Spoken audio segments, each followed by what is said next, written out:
The time has just gone 8 p.m. South Africa time, and a big welcome to everyone around the world. And it's such a pleasure to have you at our first webinar of 2026. This is, in fact, the 190th webinar brought to you by the South African Jewish Report.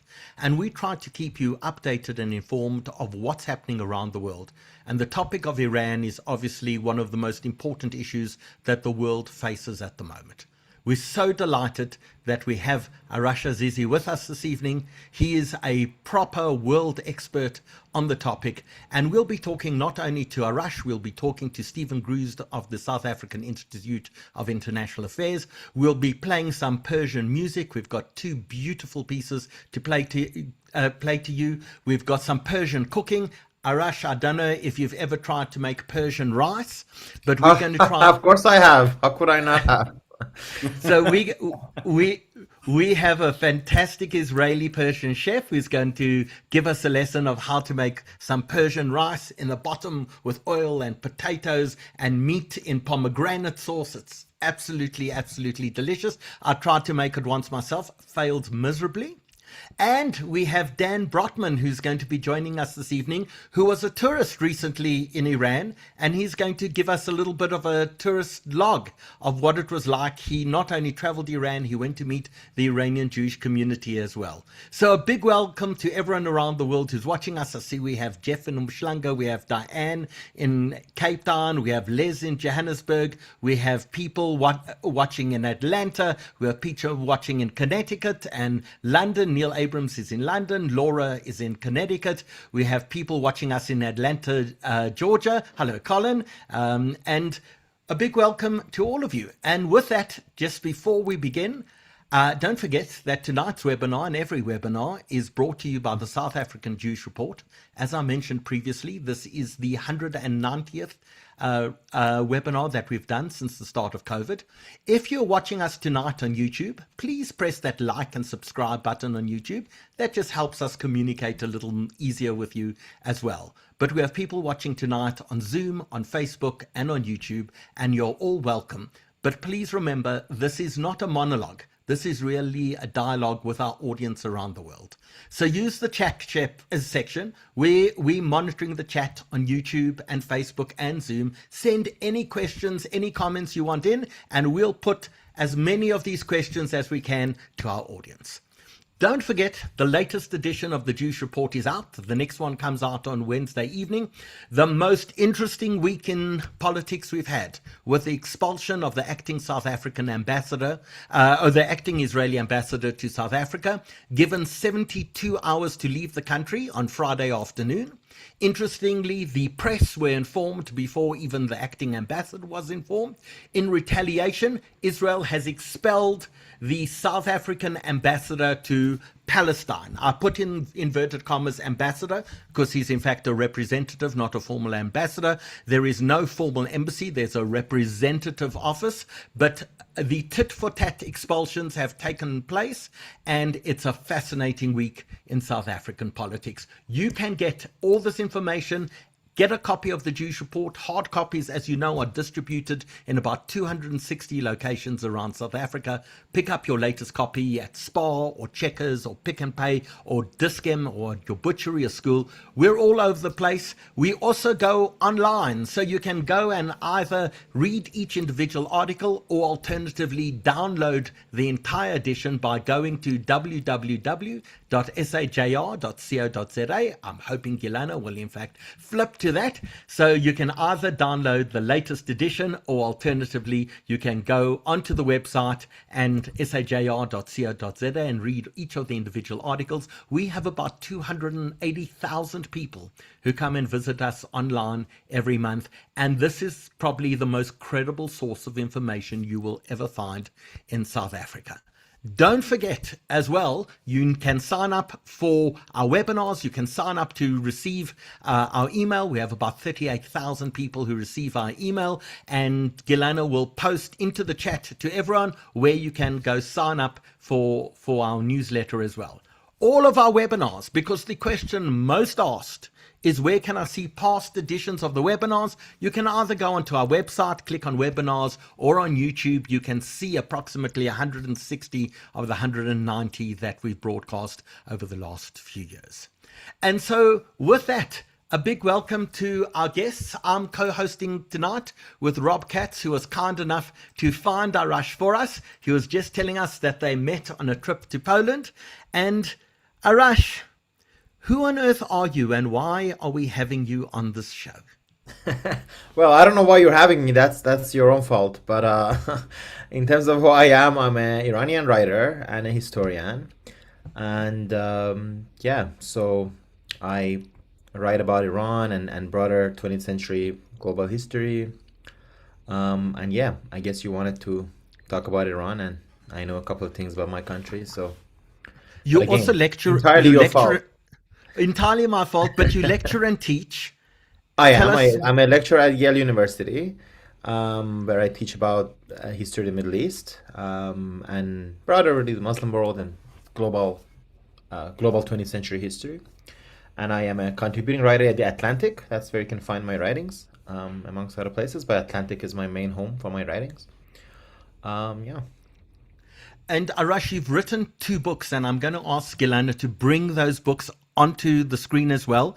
I'm sure they're available at Exclusive Books, because Rob Katz was telling us that he went and picked up this book on Soleimani at Exclusive Books, but you can also get them on Amazon, I imagine Kindle. Are they available on Audible as well? Yes, both Kindle and Audible also available. So tell us very quickly, what are the 2 books about? For sure. So the Shadow Commander is about Qasem Soleimani, a guy who might be not as well known today, but he was sort of a much bigger name before he was killed. I was working on him before he was killed. He was killed by President Trump in January of 2020, 6 years ago now. It feels like a lifetime, but it's 6 years ago. And his job was basically directing Iran's support for different regional militias in the Arab world. So he was the head of what is called the Quds Force, which means Force of Jerusalem. Really, it's the external operations wing of this militia that controls much of the power in the Islamic Republic of Iran.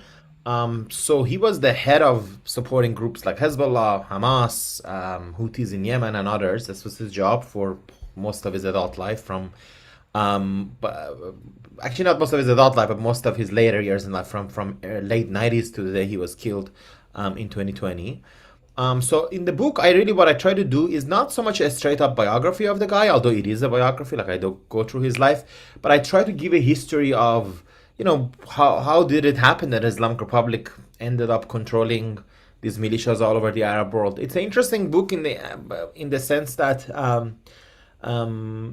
the axis of resistance, this group of militias that Iran called them the axis of resistance, like Hezbollah, like Hamas, like Houthis, and the Iraqi militias, it's very much dead now. You could say it doesn't exist really. So in a way, it's a nice, it's truly a history now because the phenomenon doesn't really exist now. Of course, the book I was published in 2020, the year Soleimani was killed. It was published in November.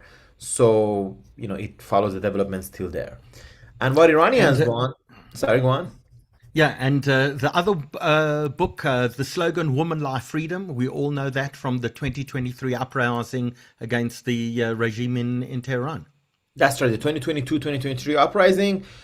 So, what Iranians want, I wrote it I wrote it as the movement was raging on. And I wanted to write a political manifesto almost to tell the world, what is it that Iranians want? What are they fighting for? Well, what are they coming to streets for? So I follow different movements that form together really the background that brought something like Woman, Life, Freedom to life and made it possible.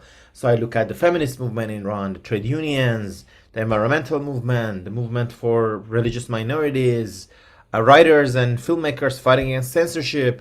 And again, unfortunately, even that has a bit of a RIP feel to it because, of course, the movement did make some important changes, but ultimately it wasn't able to bring down the regime or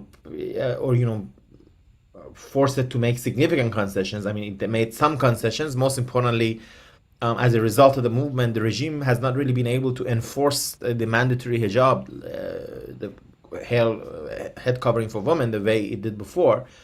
Um, Nevertheless, while the government in Iran today is very much, and I guess we'll talk about it today, very much on its last legs. I think the Islamic Republic, as we know it, is very likely not to last long. Nevertheless, the movements, that I write about in the book, didn't necessarily, are not necessarily the ones that are ruling the roost today. So both of the books have a bit of a, they're both topical, but also talking about phenomena that have changed a little bit. The book came out, What Iranians Want came out in 2024, January. So, Arash, that also been a while.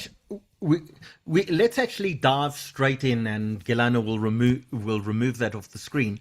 But let's actually dive directly in. And people are often surprised that Iranians are not Arab. Who are the Iranian people? For sure. So just 1 second.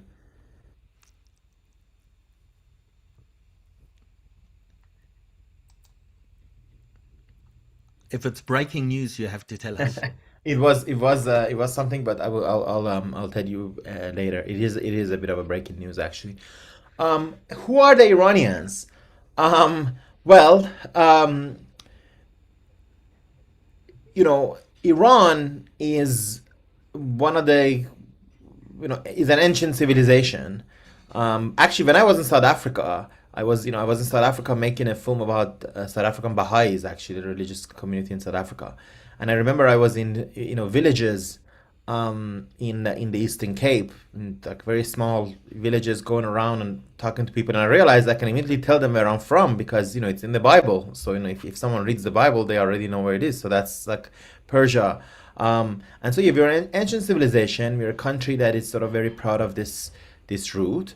And in terms of not Arabs, I mean, there is a minority of Iranian Arabs, right? About we have 3 million Arabs out of 90 million Iranians. Yeah,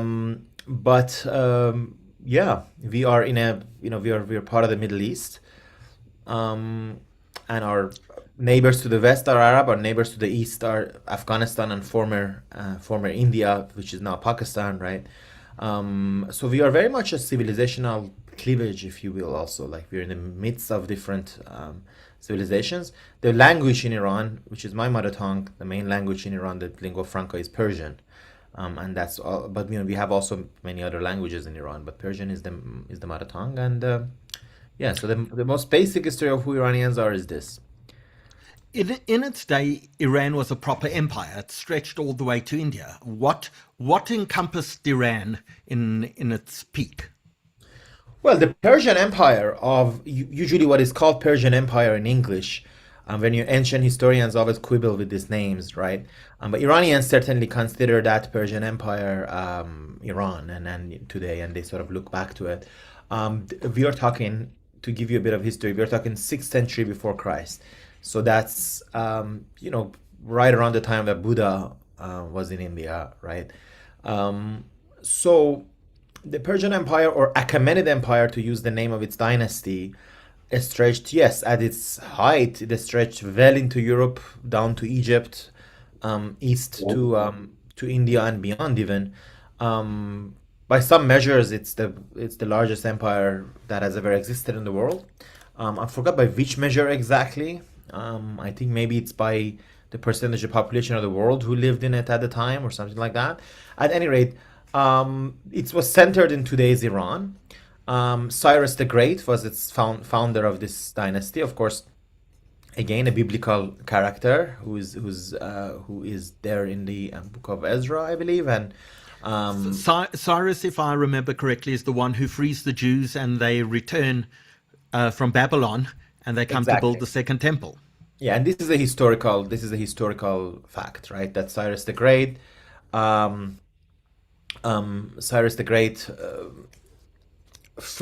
basically frees Jerusalem, and ends what is called the Babylonian captivity, and takes over Babylon, right? And ends what is called the Babylonian captivity of Jews, allows them to go rebuild the second temple, basically, or rebuild the temple, which then becomes the second temple. He has that role. Historically, many Zionists in the Zionist movement and Jews in general, but those in Zionist movement looked up to him, of course, and looked, him as an example. In the histories of relations between Iran and Israel, every other person always talked about Cyrus the Great. David Ben Gurion kept bringing him up when meeting with Iranians, actually President Truman of America later on in life, he called himself Cyrus because of the role he had in recognition of Israel when it was formed. And President Trump supporters sometimes compare him to Cyrus the Great because of the sort of what they believe is his support for Israel. So he's one of those historical figures that's used and abused a lot, like everyone wants to be Cyrus. But then for us, he was the founder of this dynasty. Although I have to say, I don't really see him as a founder of Iran in any ways, because, well, before him, there was also, Iran existed, and there were different peoples living in Iran, and the Median dynasty, which is mostly like west of Iran, and Kurds actually sometimes see themselves back into the Medians. They were there, but certainly the Persian Empire formed in the 6th century BC is the first grand expression of Iran in global history, and that's 2,500 years ago. So, and we have a history of statehood that goes back to there. It's an important thing to remember. We're Iranian state.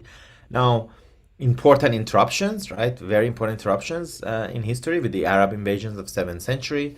We have the Mongol invasions of 13th century. Those are the two big interruptions. But we do have this history of a statehood, which makes us, again, one of the oldest in the world. China, I guess, is a good rival who has a much more direct sort of history of statehood, actually. Arash, when we think today of modern Iran over the last 100 years, we actually think of the Shah of Iran. Where do the Pahlavis come from? The first Shah of Iran, it's 1925. It's 101 years old only. How do the Shahs take over Iran? All right, you jumped from Cyrus the Great to Shah. I thought I have to do every dynasty. Those are the two that people know. It was reminding me of my high school history exams in Iran. I had to name every dynasty. I could name every dynasty if you wanted to, but we can. I am a historian now, but so happy to focus on the Pahlavis. Look, so it's a very interesting question actually, because maybe a lot of people don't know. I'll tell you why I think it's interesting, because Iran of today is actually in some ways very similar to what it was in 1920s. Iran had a terrible experience out of the First World War. That's in 1914, 1918. So if I want to just give you a brief sort of a story of what's happening there. Iranians had a constitutional revolution in 1905, 1906. This is hugely important. Back in the day, Iran was ruled by the dynasty called the Qajar dynasty. The Qajar dynasty, like most dynasties of the last few hundred years, was of sort of Turkic origin, and it was ruling from Tehran for the first. This was the innovation of it, actually. Picked Tehran, which was kind of an unimportant village then, as the capital. Qajar dynasty came to be in late 18th century, right? Late 18th century, so a good few decades after Napoleon, I guess is one way to look at it.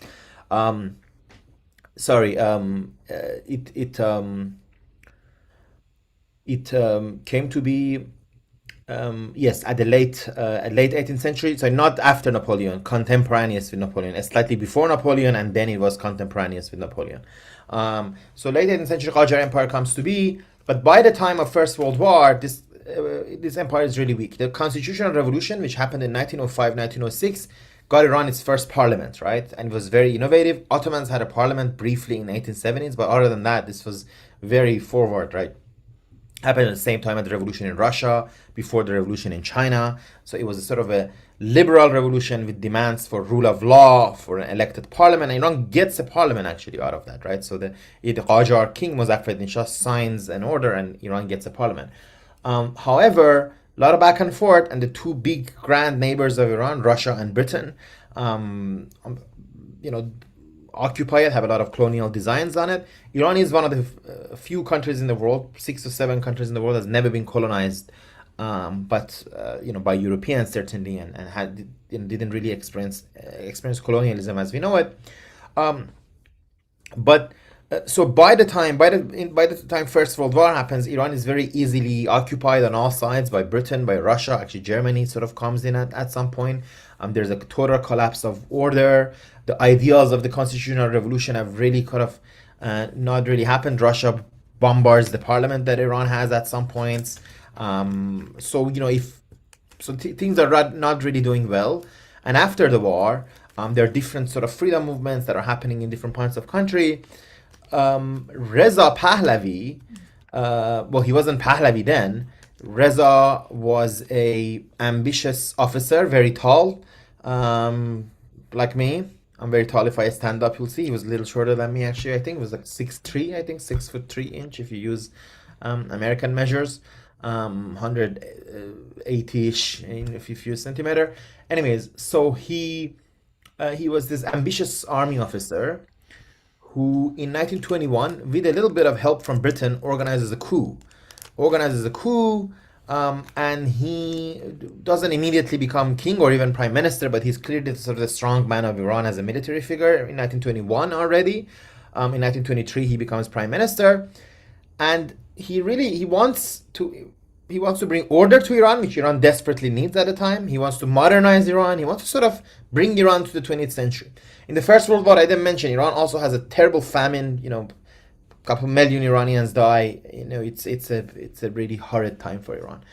So Reza is seen as the savior figure, right? Who a military strong man who wants to modernize Iran, and he looks up to the west of Iran, to Turkey, the closing days of the Ottoman Empire, where Mustafa Kemal, who becomes known as Ataturk, establishes the new republic and abolishes the caliphate, abolishes the Ottoman Sultanate. So Reza Pahlavi has this kind of ambitions, and initially he actually wants to abolish the Qajars and establish a republic. But the clerics in Iran really oppose a republic, and the republican plan doesn't get through in the Iranian parliament that is convened.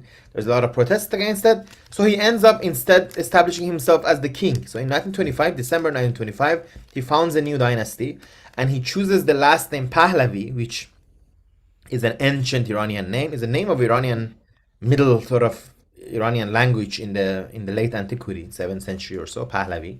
So he names himself Reza Pahlavi, and he becomes the king of a new dynasty in Iran, and a new era begins. And he rules Iran throughout the 1930s. If I want to sum him up, he's an authoritarian figure for sure. Iran has one of the ideas of the constitutional revolution, like freedom of the press, like the rule of law, all of this don't really happen. Even though the judiciary of Iran is, for example, modern judiciary is founded under Reza Shah, but it's not independent. He comes to rule like an autocrat. But he is respected by many Iranians, probably even most Iranians. I would imagine any poll, he would be one of the most popular Iranians, because he really establishes that he's a father of the nation type figure. He establishes the basics of Iranian state as we know it. He suppresses rebellions here and there. In southwestern Iran, for example, Arab tribes were led by a guy called Sheikh Ghazal, and like the Arab countries of the Persian Gulf today, like Kuwait and others, they were backed by Britain. But Reza is able to defeat the forces of Ghazal and establish Iranian authority there and build the Iranian state as we really know it. The modern Iranian state, expand its writ over all of the Iranian territory. Rush. Yeah. I want to make sure that we have enough time to deal with Yeah, everything well, tonight. you're going. So I'm Yes. going to speed you up because we've got lots of questions. So let's do Yes. short answers. I want to add a little bit in because the British fear that the Shah at the time, Reza Pahlavi, is going to support the Nazis in the 2nd World War, and they Yeah. exile him from Iran first to Mauritius and then to South Africa. And many people in Johannesburg will know that if you go onto the extension of Observatory Ridge to, I think it's 54 Oak Road, you will in fact see the Iranian flag flying, and that is the home where the first Shah of Iran lives and dies. He dies during the 2nd World War in Johannesburg. Yeah, so if I just say something because you brought it up and it's important, so Reza Pahlavi, sometimes people wrongly accuse him of being a pro-Nazi in the war, and that's why the British overthrew him. This is really not true, right? So yes, Iran had extensive relationship with Nazi Germany. but so did the United States. So did many countries. Like when Hitler came to power, Iran had a lot of relations with Germany before Hitler came to power in 1933. Iran had a lot of relations with with Germany before that, because Germany was a revisionist power after the First World War, right? So Iran had a lot of relations with Soviet Russia as well, and these were economic relations. They were extensive. But and there were Iranian Nazis for sure, and there were Iranian fascists, there were Iranian proponents of the Nazis. All of this existed, but there were also many Iranian anti-fascists, and there were many Iranian opponents of Nazi Germany. And when the war broke out in 1939, Iran declared neutrality, and it was true to this neutrality. So I want to jump ahead a little. So 1941, Iran is occupied, and he's sent there. And his son, the person that many people know as the Shah of Iran, Mohammad Reza Pahlavi II, comes in. How does he rule? Is he a good ruler? Well, big question. So I'll try to keep the answers short, as you say, and then you tell me what if you want to know more. So he's put on the throne in 1941. Iran initially has a bit of a democratic period after he's put in figure, i.e. there are democratic elections, there's freedom of the press. This comes to an end in 1953 because a coup organized by the CIA and the UK MI6 ends this democratic period. Democratically elected Prime Minister Mohammad Massacres is overthrown, and Mohammad Reza Shah is really re-established in his throne, and he's there until 1979 when it's overthrown in a revolution. How do I rank him? I'll tell you this. He has a lot of good policies, like he does a lot of good things. I think Iranian foreign policy, for example, is his best achievement. Because if you look at Iranian foreign policy in the 1970s, Iran has really a non-aligned, flexible foreign policy. Iran has good relations with the US, with the West, obviously. It's a cornerstone of Baghdad Pact, which is sort of pro-Western coalition in the region. But Iran also has great relations with the Soviet Union, with Poland, with Czechoslovakia, with East Germany, with Communist China. Iran has relations with both South Vietnam and North Vietnam. It has de facto relations with Israel since 1950. But it also has relationship with Palestinians, it has relationship with all the Arab states. So it doesn't have a one-sided foreign policy. It has a really national interest focused foreign policy. If you compare it with the terrible foreign policy that the Islamic Republic, especially in the last 10-20 years, has reinstated, I think that was his achievement. And also he also does in terms of Iran, really experiences a lot of social liberalism, for example. Groups like the Baha'i faith, a traditionally repressed minority, especially repressed after 1979, is largely free. Even though there are periods in which Shah acts against them, but they're largely free in this period. Iranian Jews consider it their golden period in many ways. They're able to they're doing much better than they did before, and certainly than they did after. So that's why this period is really seen as a golden period for Iranian Jewry. Shah's own sister with all of that. Yeah. 1979, there's a revolution. And economic growth. Just economic growth also. So, in the 1970s has great economic growth, double-digit economic growth for a very long time. And so it really becomes a powerful country. So that's why, it's hard not to look fondly upon many aspects of the Shah. But also there are many political prisoners. There's torture in prisons. He's an autocrat like his father. After 1953, he becomes an autocrat. So, there are definitely dark side to it as well. So 1979, there's a revolution. It's an anti-Shah revolution. Why? Well, I think Erwan Abrahamian, historian, and one of my advisors, has perhaps the best one-line answer to this. I'll give his answer, and then I'll give another answer that's sort of my own. The first answer is that because why are there so many people coming out to the street and joining an anti-Shah movement? There is a mismatch, according to Abrahamian, between political and economic development, i.e., Iranian society is developing economically, so there's a middle class. People are going, in the mid 70s, an Iranian with a teacher salary could travel to Europe, and didn't need a visa either. So society has moved a lot, right? A lot of people who didn't have much a generation ago have now moved up. They're trying to building a modern Iran, new Iran. Iran is really rising as a country. But politically, they have nothing. They have no right to vote. There's one man, the Shah, who decides on everything. The whole estate is a bit of a joke because the Shah can decide whatever he wants. The prime minister, there's a very capable prime minister called Hoveyda, actually for 12 years, from 60s to like 70, 77. He's a capable guy. He does impressive things from time to time, but he rules totally at the pleasure of the Shah. The parliament is a joke. The Iranian parliament exists, but it's a joke. People don't have any real say in it. The elections are basically total formality. So there's a mismatch, right? People want political say. That's one answer. The other answer, the second answer, is that this is a period in the world in which there are revolutionary movements everywhere, and Iranians really catch that fever, if you will, right? So there are revolutions everywhere. There's a Cuban revolution. There's a revolution in Algeria. There are revolutionary movements in the West, and in Iran. This is part of my second answer. There's an article I wrote in The Atlantic, a book review of a book by Scott Anderson. But I used it to talk about how, again, the short version is that in many ways Islamic Revolution is an accident. By which I mean, so there are revolution movements everywhere in tons of places, but they win in Iran because they just get very lucky. Basically, they get very lucky. And this guy called Ayatollah Khomeini, this religious leader, was pretty talented.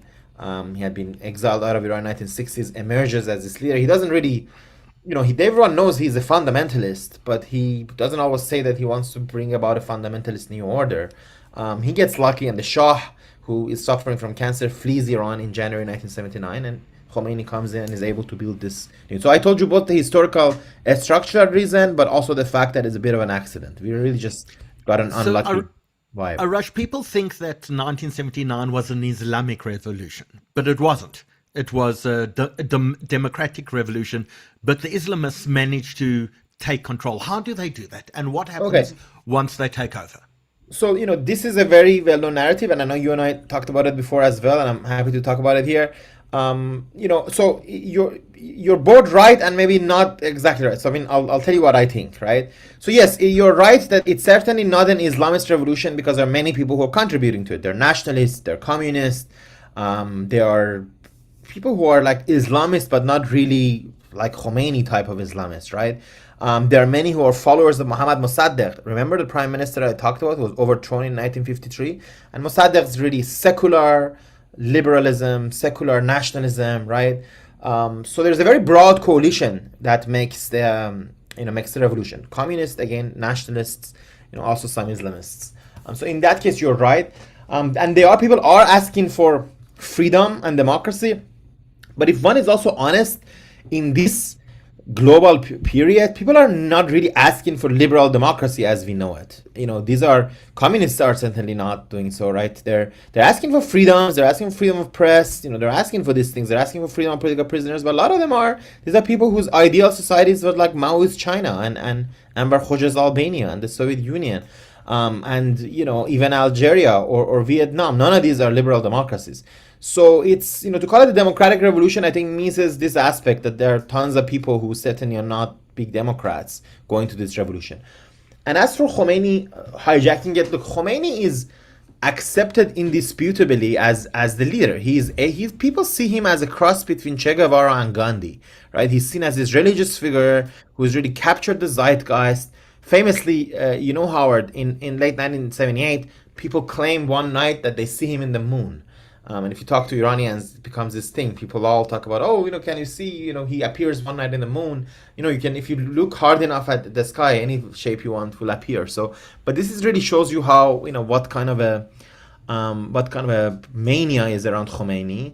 And he, in two ways, he does hijack. Because first of all, even though if you read the book, no one reads the books. But if you read his book, it's very clear that this guy is a fundamentalist and he wants to bring about a crazy Islamist fundamentalist order. Although I have to tell you, the main blueprint he had for the revolution was Plato's Republic. So he wants to be a system built around the philosopher king. But of course, when you don't read the book and in the interviews, he often puts himself up as, everyone's going to be fine and, we're going to bring up an order of freedom and we're just going to end Shah's misrule. And so people don't really know that. And the second is that, of course, once he comes into power, he brutally suppresses everybody else. He kills thousands of people. What does Iran look like after the 1979 revolution? Immediately after the 1979, this revolution wins in February 1979, and Khomeini organizes a referendum. He says, Islamic Republic, yes or no? People vote yes. But what does it mean, Islamic Republic? No one really knows. This is an important point to also remember. No one really knows what does it mean when you have an Islamic Republic. What part of Islam are you going to establish, right? But very quickly, the clerical supporters of Khomeini, a bunch of mullahs, basically clerics, they make a political party actually called the Islamic Republican Party, and they're able to build a new regime called the Islamic Republic. They suppress everybody else. By 1983, everybody who is not a total supporter of Khomeini has been eliminated. The Communist Party is the last one actually, because it supports the regime at the beginning. But in 1983, they put everybody in prison. They killed thousands. They executed thousands of people in the 1980s. And Iran also has to fight a war with Iraq because under Saddam Hussein, Iraq attacks Iran in 1980, in September 1980. And for 8 long years, Iran has to fight. So how is Iran in the 80s? Is a country that is fighting a foreign war, and that it has a new regime that is trying to figure out its economy and trying to figure out its foreign policy, but it's certainly very repressive, and it kills thousands of people to stay in power. So before I hand over to Rob, who's going to ask a few questions about the Israeli issues, the proxy wars, when does nuclear become a priority for Iran? And when is there this obsession about destroying Israel? How does that all begin? So, okay, so 2 questions. I'll answer quickly both of them. So, nuclear issue is one that is always, every country in the world flirts with the idea of nuclear weapons. As you know, South Africa basically gets them and then destroys them, under apartheid. But, so nuclear issue, already under the Shah, Iran gets a civil nuclear program, right? Already under the Shah. I think it goes even back to the Eisenhower administration in the 1950s. So Iran certainly has that program. But at some point, Iran, set in the 90s, also getting the help of Pakistani network. Pakistan has, of course, become a Muslim country that has good relations with Iran, is a neighbor of Iran, and has nuclear weapons. Iran starts the nuclear program, but the start of Iranian nuclear crisis is in 2002, where the news leaks to the world that Iran has a nuclear program. And I have to tell you that most analysts agree that Iran ceases to do militarization of this program in 2003. So when the news is known, Iran recoils and stops the military aspects of the program. The problem, though, is that when you have an advanced nuclear program, then you can always go back to the militarization of it. So the crisis, and that's really a big topic. I'll end here. If you want more detail, I'm happy to give you. But basically, a nuclear crisis has broke out since 2002, and it's with us today. It's around Iran's nuclear program, which the West puts a lot of sanctions on Iran and all that. And the crisis is still there. There might be talks this week between Iran and the United States in Turkey very much on the topic of the nuclear program. So I mean, there's a lot of that history. I know that history well. I reported on it. I wrote about it. Happy to talk about it if you want. But that's the short answer. And as for the destruction of Israel, so wanting to destroy Israel, wanting to get rid of Israel, is a very common position for many in the global left, basically in the late 1970s, when the Islamic Republic comes to be. So 2 different measures to destroy Israel with different measure and different means, right? As it is now, frankly, amongst huge sections of the left. So, so many different supporters of the Iranian Revolution in 1979 believe in different versions of it. Actually, when the oil workers strike, for example, in Iran, they banned the oil export to 2 countries. That's South Africa because of apartheid, and Israel. And that's in late 1978, early 1979. But what happens is that when the Islamic Republic is founded, from the very beginning, it decides to have this internationalist Islamist foreign policy, which is to say it wants to export the revolution. Now, what does export the revolution mean? First of all, these ambitions are very high because the Islamic Revolution was supposed to offer an alternative to both capitalism and communism. So they're very ambitious. At first, they want to support the US Black Panther Party. They want to support the Irish Republican Army in Ireland and Britain. And, they want to support the movement for independence of Canary Islands. And so, they really are thinking big like that. But very quickly, it becomes clear that this, it's not clear what any of this means. Also, they need to have a state with diplomatic relations. So they stabilize these things. You can't just go bomb everywhere. But they start developing their links to these different militias. And so they're anti-Israel, although in the 1980s, this very anti-Israel Islamic Republic buys arms from Israel in order to fight Saddam Hussein's Iraq. And Israel, for a variety of reasons, sells arms to the Islamic Republic in the 1980s. Hopefully I'll explain all of this in my new book, but so it's a very fascinating period of history. But by the 90s and 2000s, the Islamic Republic's internationalism, which is really run through this force called IRGC, Islamic Revolutionary Guards Corps, which is a militia founded in 1980 with a job of being a state, shadow of a state, right? Sort of a state outside the state that actually has so much control. The job of exporting the revolution or running this Islamist internationalism is really with the IRGC. And the internationalism, which has shown not really to have much content, as I said, because the revolution becomes quite clear, no one really knows what is the Islamic Republic and all that. It really, it sort of collapses into two things. And one is sectarianism, in support of Shias versus Sunnis, which wasn't originally there. The other one is Israel. So this anti-Israelism, this idea that, we are gathering forces to destroy Israel, it's something that the IRGC and huge sections of the Iranian establishment really follow from the 1990s. So from the 1990s, when there is the peace talks between Israel and the Palestinians, IRGC leads an opposition to it. It helps rejectionist groups that don't accept PLO, the Palestinian Liberation Organization's recognition of Israel. So groups like Hamas and Palestinian Islamic Jihad. They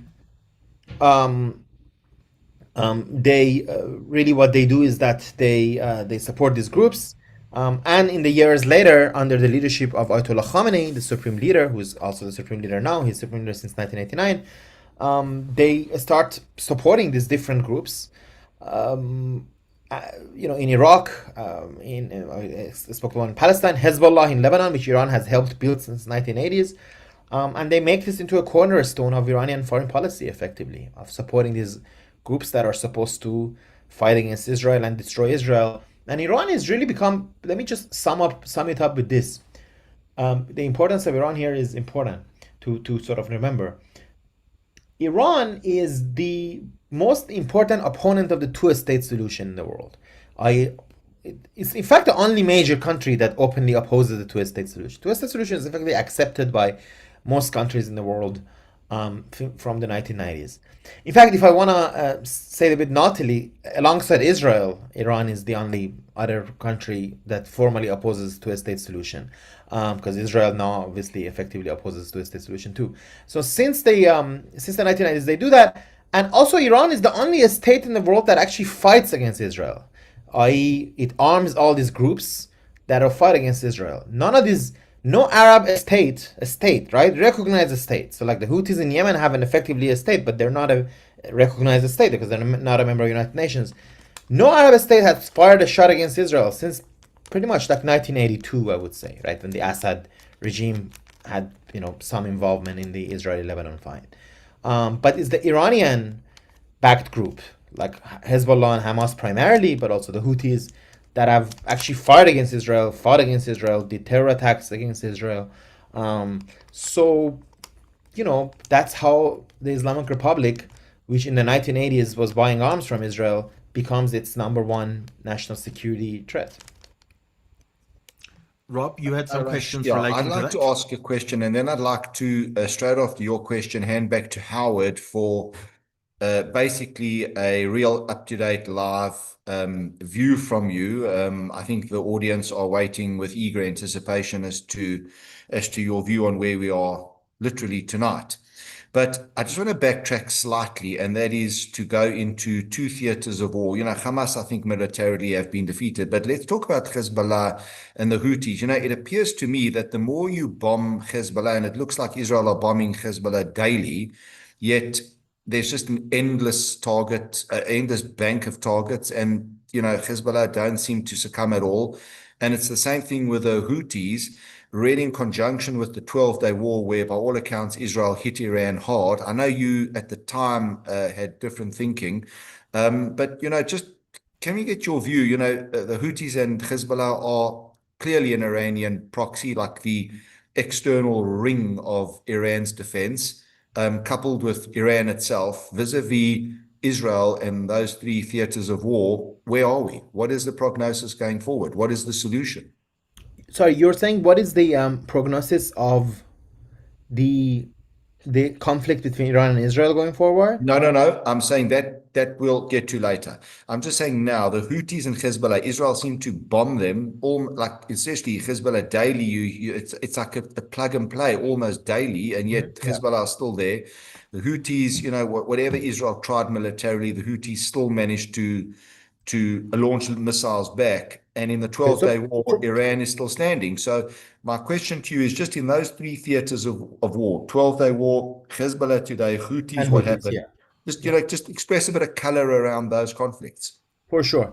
Yeah, so I'll go with the three. Look, I have a piece in the Atlantic called "The Axis of Resistance," RIP. Axis of Resistance is dead.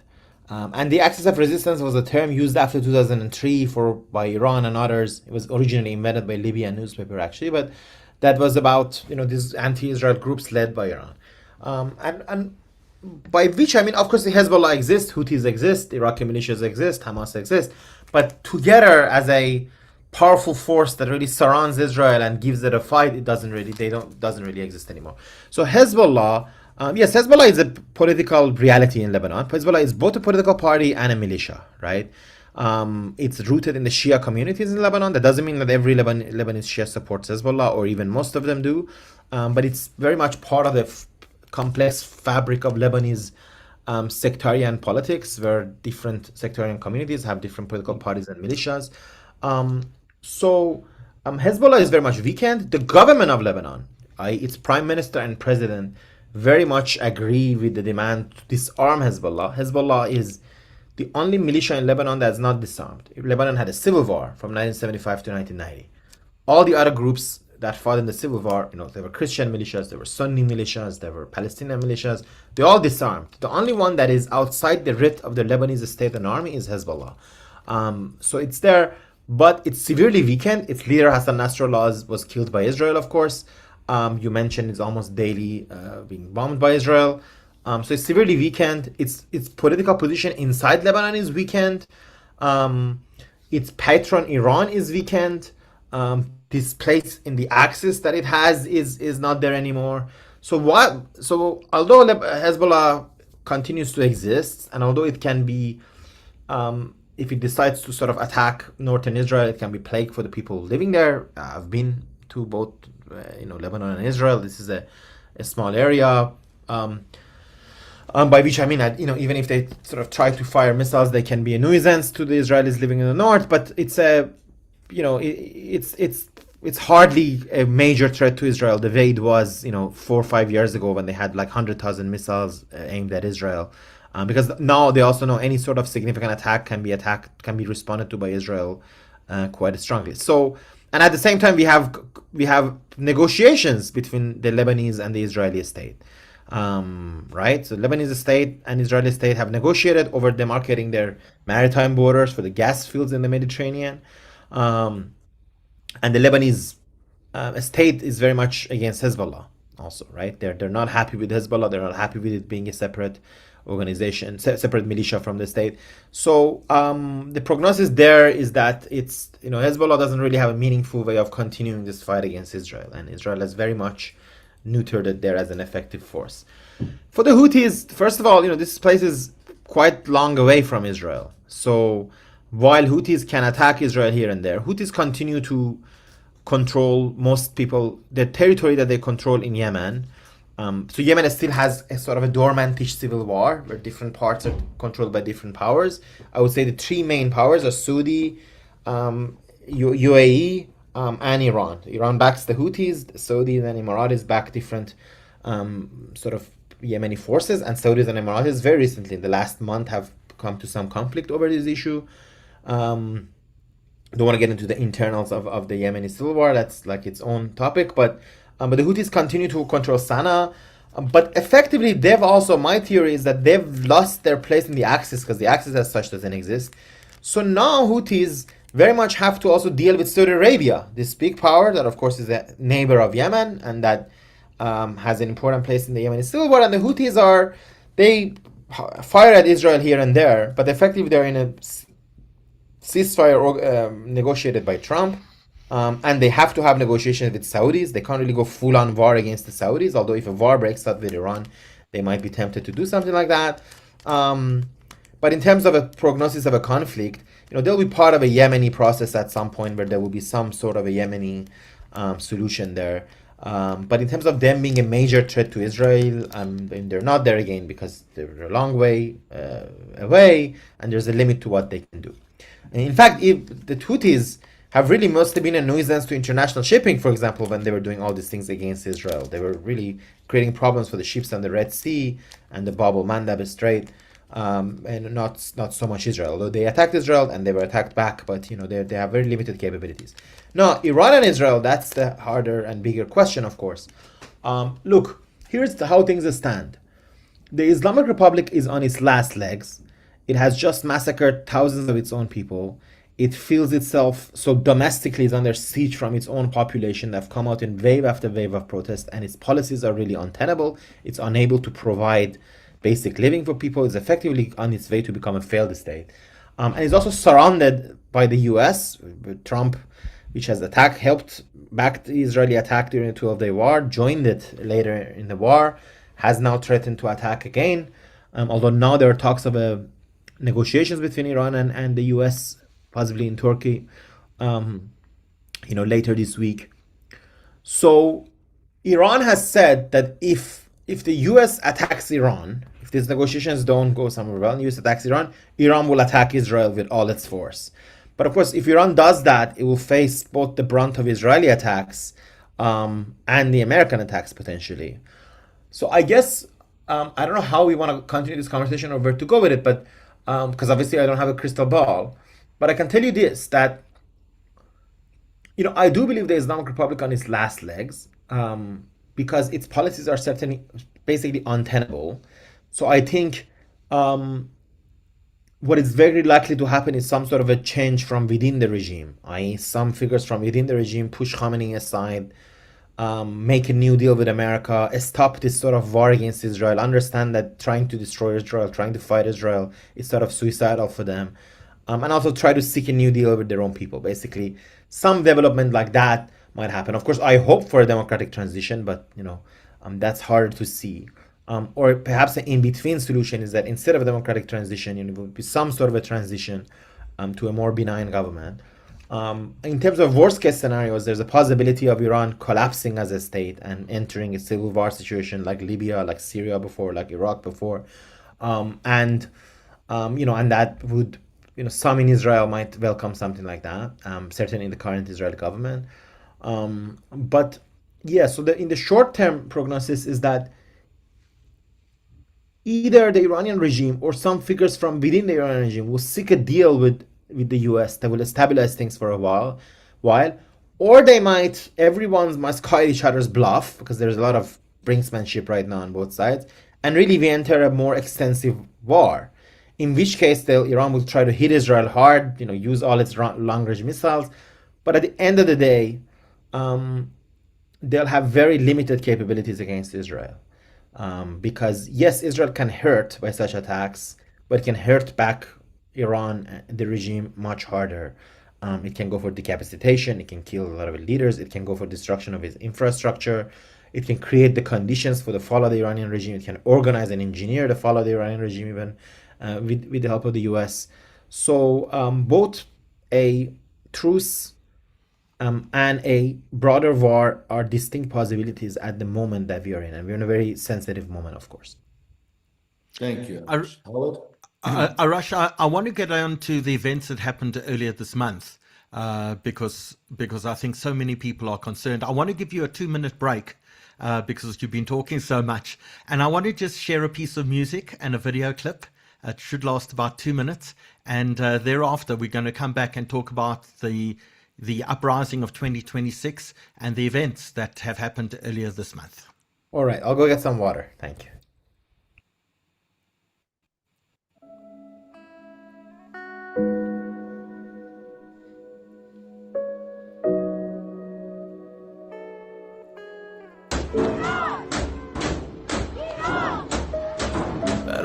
توی کوچه رقصیدن، برای ترسیدن به وقت بوسیدن، برای خواهرم، خواهرت، خواهرامون، برای تغییر مغزها که پوسیدن، برای شرمندگی، برای بیپولی، برای حسرت یک زندگی معمولی، برای کودک زباله‌گرد و آرزوهاش، برای این اقتصاد دستوری، برای این هوای آلوده، برای ولیعصر و درختای فرسوده، برای پیروز و احتمال انقراضش، برای سگهای بیگناه ممنوعه، برای گریه های بیوقفه، برای تصویر تکرار این لحظه، برای چهره ای که میخنده، برای دانش آموزا، برای آینده، برای این بهشت اجباری، برای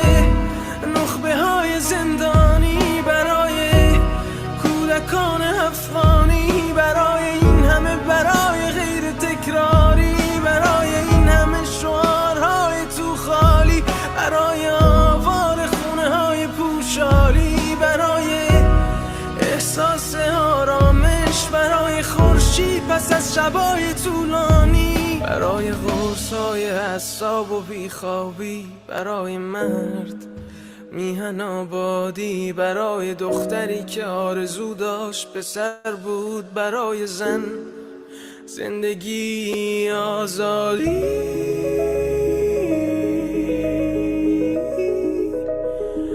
برای آزادی،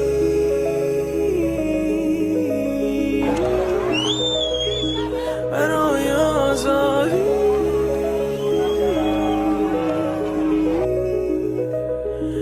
برای آزادی.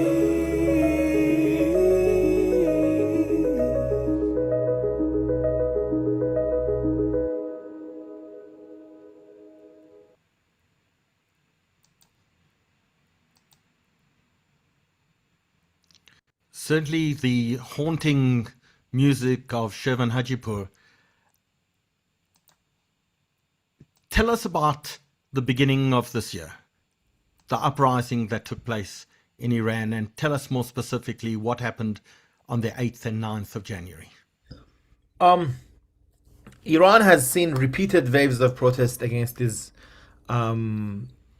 terrible regime, which is unable to really provide the basics for its people. As I said, not only is authoritarian, it's repressive, but it's really just not even able to provide a basic standard of living for its people.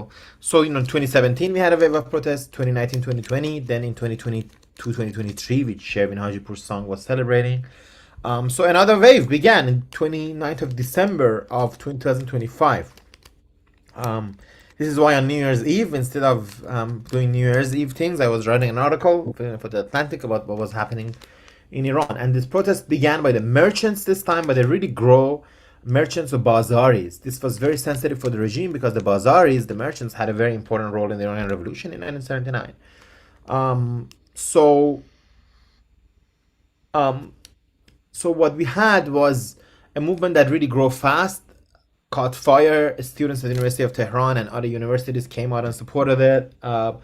But on January 8, January 9, Reza Pahlavi, we talked a bit about the Pahlavis. This is the son of the last Shah of Iran, who was very young when the revolution overthrew his father. He was actually training in the US in 1978. And ever since there, he's been basically the pretender to the throne outside and a major opposition leader in recent years. He lives in the United States in exile.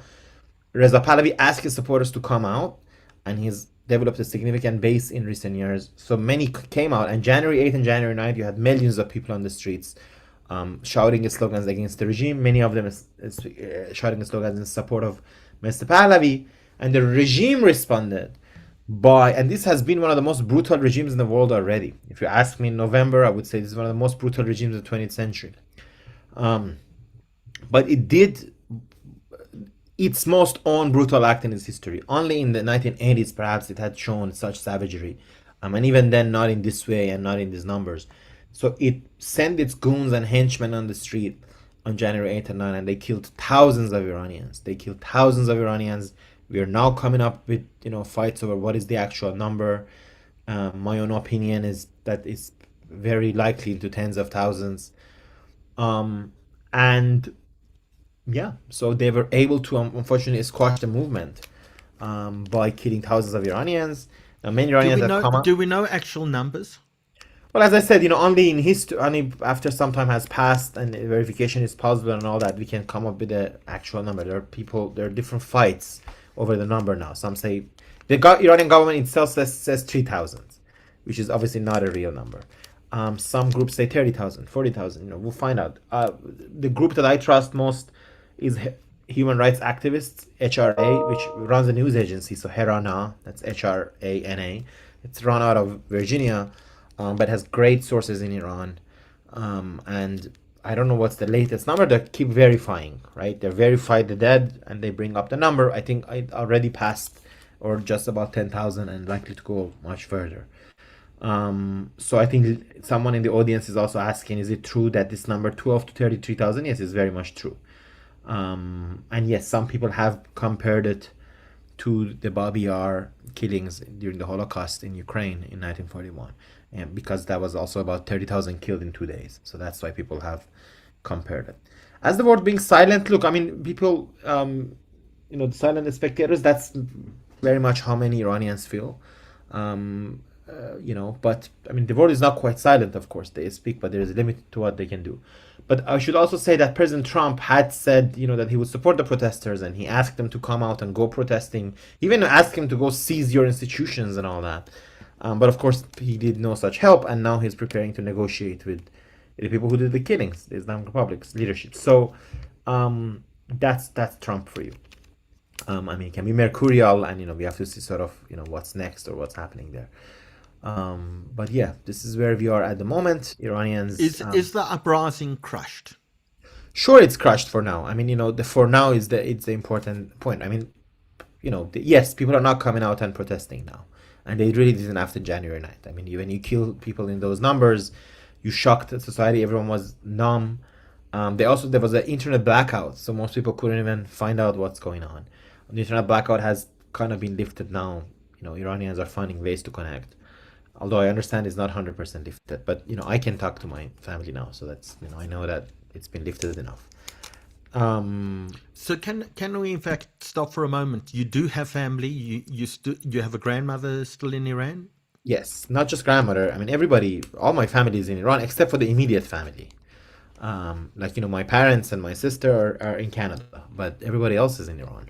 Pretty much everybody else, all of my family members are in Iran. I have a cousin here and there, in Europe, but everybody else is in Iran. And we see that even in the explosions that took place this past weekend, there were 2 explosions in Iran, there seems to be a resurgence of a desire to bring back the Shah. Is that a legitimate thing? How do people view Reza Pahlavi, the 3rd generation Shah? Is he a credible leader and potential future leader for Iran? So, Reza Pahlavi does have many supporters in Iran. Many of whom they want to return to the monarchy. Some claim that this would be democratic, that there would be a democratic constitutional monarchy like you have in other places.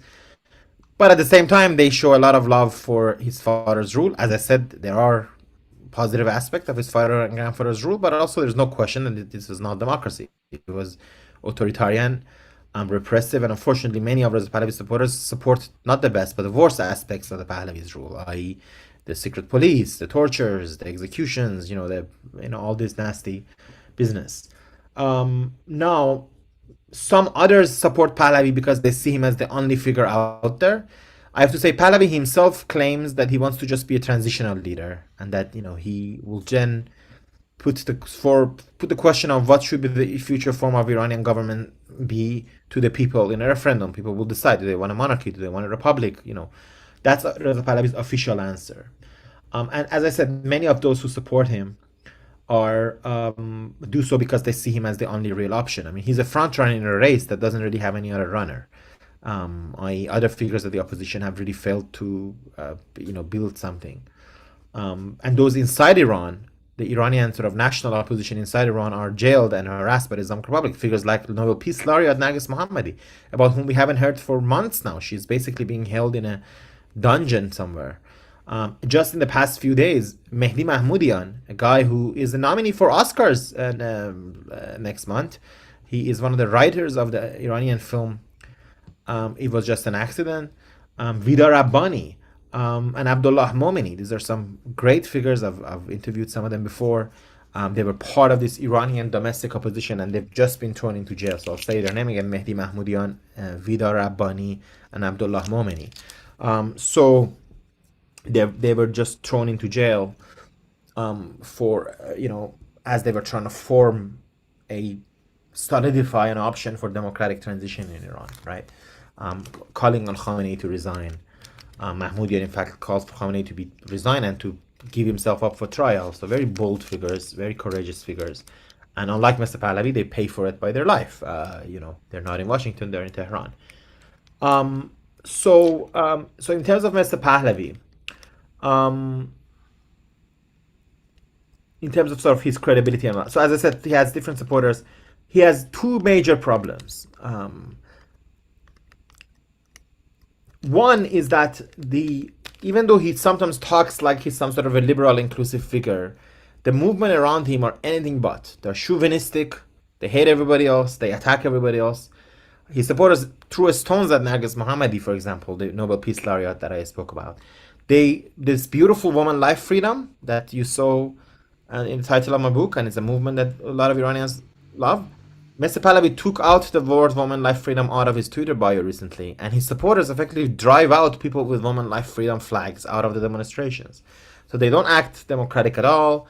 They're chauvinistic. They effectively show a very extremist vision of Iran that appeals to their own supporters but not everybody else. So this is the problem. It's a problem for those of us who want democracy, but it's also a problem because you cannot have a united opposition if you're like that. Mr. Pahlavi's other problem is that he's built no organization. He's had a lot of failed organizations to his name, but he's never built organizations. So he says he's a transitional leader. Well, if you're a transitional leader, form a coalition cabinet, form a government in exile, form something. He has no such thing, effectively. And as I said, he's surrounded by these figures who really are extremists, and they are dividing the opposition, not bringing it together. So these are the two main problems. I know Rob has some questions about potential US attacks and what the future looks like. And then we're going to play another piece of music before we go on to discuss a tour of Iran. And Steve Grew is going to give us some insight into South African-Iranian relations. So, Rob, for the final questions, if I may ask you to pose to Arash. Arash, I know you don't know the answer to this, because if you knew the answer to this, you'd know the answer to what's going on in Trump's head, and I'd like to get some stock tips from you.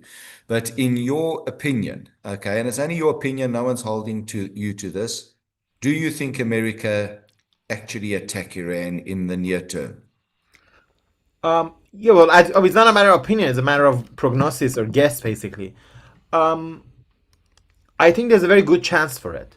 Depends on what these negotiations are going to look like. Can Iran offer, there are two questions. Can Iran offer enough to stave off Trump, right? Can it give enough concessions to Trump says, fine, I'm not going to attack you now? And if it did, until when, right? Can it stave off Trump indefinitely? Can it stave off his own people? Because, if Trump says I don't attack, I'm not attacking you because you gave up your nuclear program. But is he going to lift the sanctions for them? Probably not. And without lifting the sanctions, Iran will continue to have economic problems. This crisis will continue. But I think so if you're asking in the short term, I think there is a 50% chance of Iran being attacked in the next couple of weeks.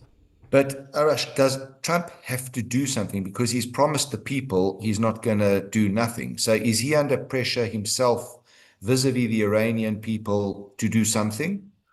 Well, sure, the Iranians want him to do something. Look, he's the most powerful man in the world. From a perspective of someone in Iran, if he can somehow help them against the regime, this would be great, right?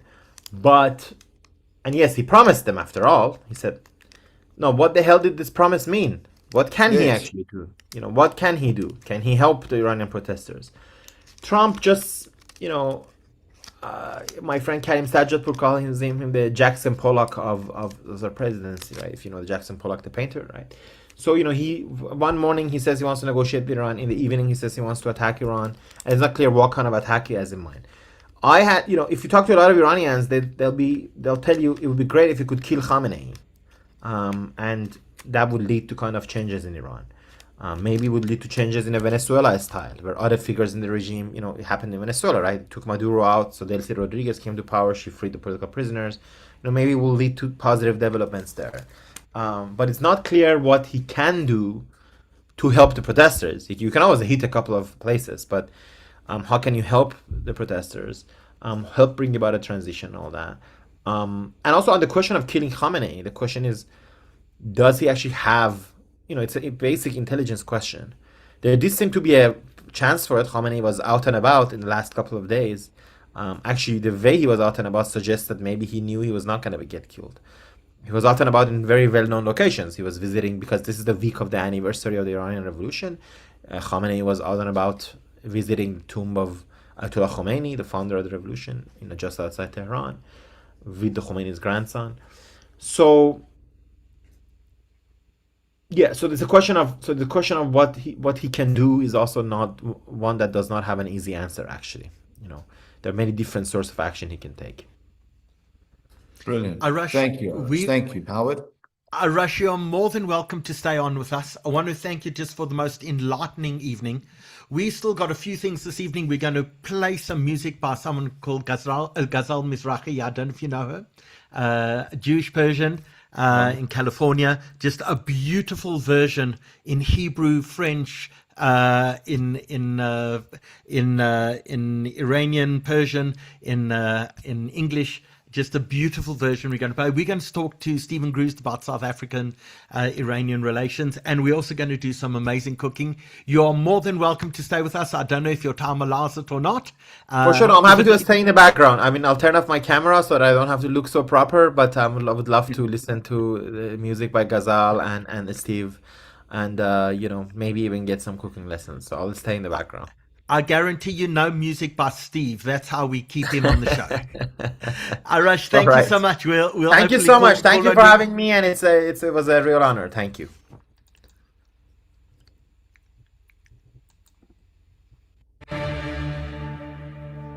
And even if you say goodbye, you'll never go away. You are the rainbow in my sky, my colors in the gray, my only wish upon a star, sunshine in the day, the only song that my piano ever plays. Et même si tout y adieu, tu ne partiras jamais de l'arc-en-ciel de mon ciel bleu.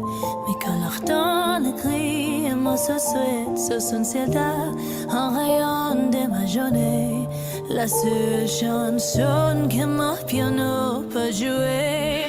New day will rise, life will go on, everyone cries, don't cry alone. Darkness will fade, all the pain will go by, but we will stay, even if you say روز تازه از راه میاد، با هم میگریم تنها گریه نکن. تاریکی میره دردم میره، but you will stay, love of my life.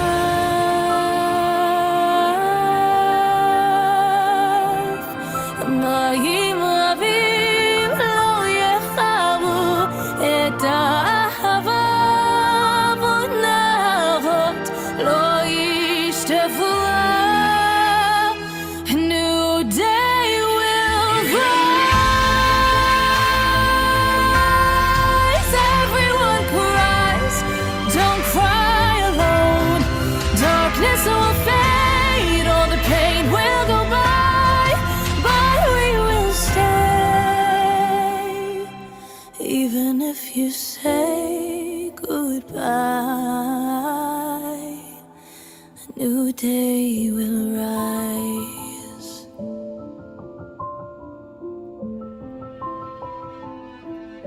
A new day will rise.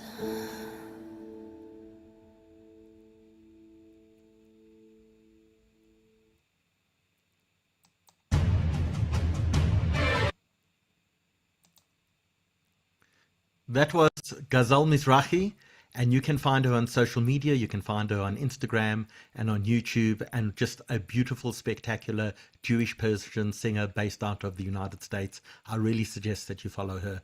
Beautiful woman and remarkable voice. So, Stephen Grusd, a big welcome. You've been sitting quietly listening to our discussion this evening. Iran and South Africa, it's an interesting relationship. In the 1980s, Iran broke every sanction, every oil embargo on South Africa, and was the main supplier of oil to apartheid South Africa. In fact, Absolutely. apartheid may have ended 10 years earlier if not for the Iranians. And yet our Absolutely. relationship between the ANC government and Iran is surprisingly close. It's very strong. There's no doubt about it. Thank you very much, Howard, for having me. And it was fascinating to listen to Arash. It was, such a breadth of knowledge and analysis. So it was really great. I mean, it is a close relationship. There's no doubt about it. The Iranians are considered supporters of the liberation struggle, certainly after 1979. I think Iran was quite preoccupied with the war with Iraq for the most of the 80s, but from the 90s, relations between the ANC and the Iranian regime flourished. I don't think this audience needs telling that straight after October 7th, 2023, our then Foreign Minister, Naledi Pandor, was quick to contact Iran and to visit Iran. The president, you showed in the first video, music video, lots of pictures of the president and the foreign ministers with their Iranian counterparts. Iran is quite active in Africa. When one goes to Addis Ababa, as I am frequently required to do, you can pick out the Iranian businessmen and diplomats. One sure way is because they don't believe in wearing a collar. So they often have that closed neck. Like a Mandarin collar almost. Yes, a Mandarin collar almost. So you can really pick them out.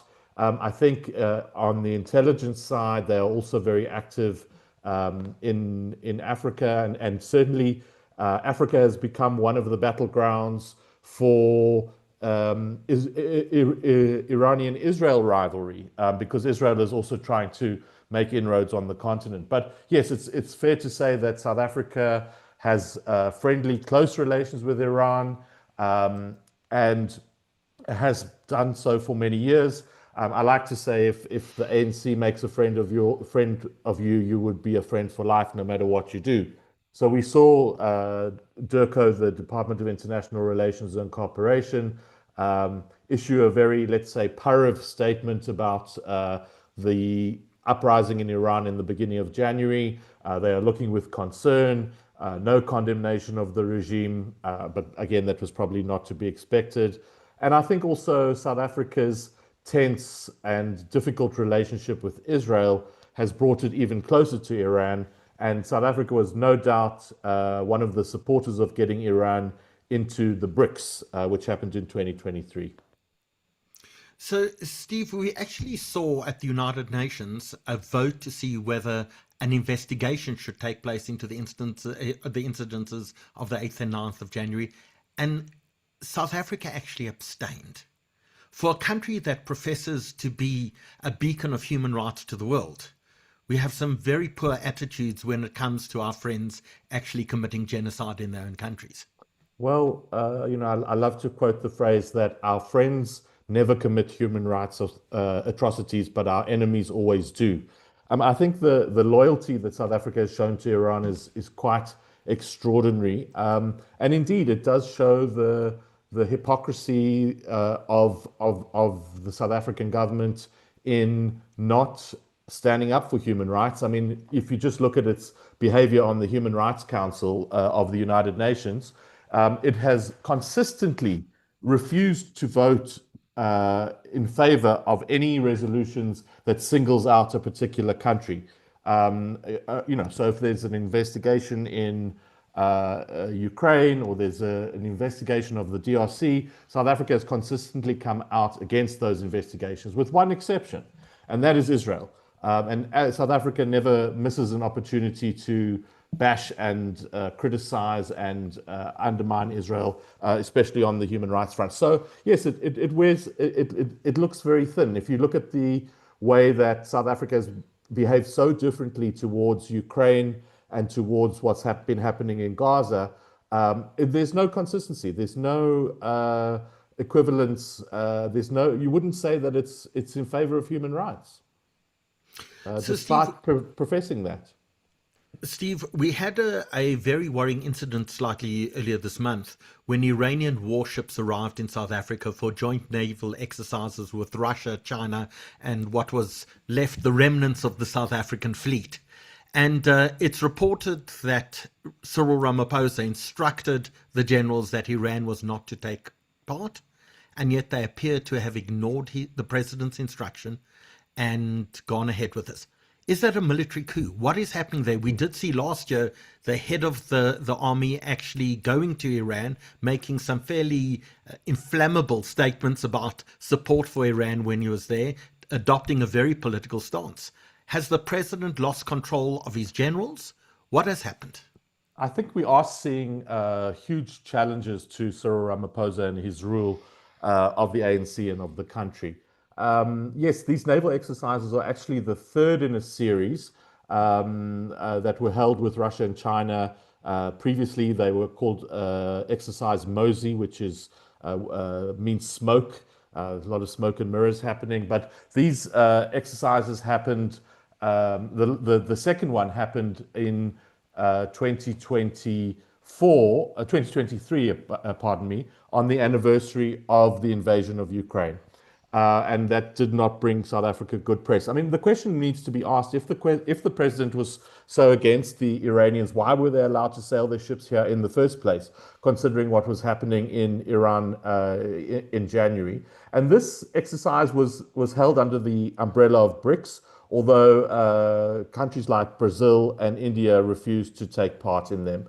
So I think the BRICS was a bit of a fig leaf, to be honest. And as yes, you rightly point out, South Africa could barely mount one or two ships to take part in the exercises which were directed by China. But it does suggest that the president is being defied by the military, and they were going to go ahead with it. And of course, I think we're going to have another commission of inquiry.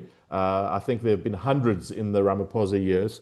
To see what happened there. But yes, it does suggest that the president is not in control. Looks like we're going to run out of retired judges for boards of inquiries and commissioners of inquiry before we run out of commissions. But things to inquire about. But Steve, what does Iran want from us? Or is it the protection that we give Iran at the International Atomic Energy Agency? Is it the protection we give it at the United Nations? We expanded BRICS, where we are the minor partner, into BRICS Plus, where we've become the irrelevant partner, but we've allowed the Iranians in. Is it all about money? Are the Iranians paying the ANC, paying our politicians? Is it in fact political? What do the Iranians want from South Africa, and what does South Africa want from Iran?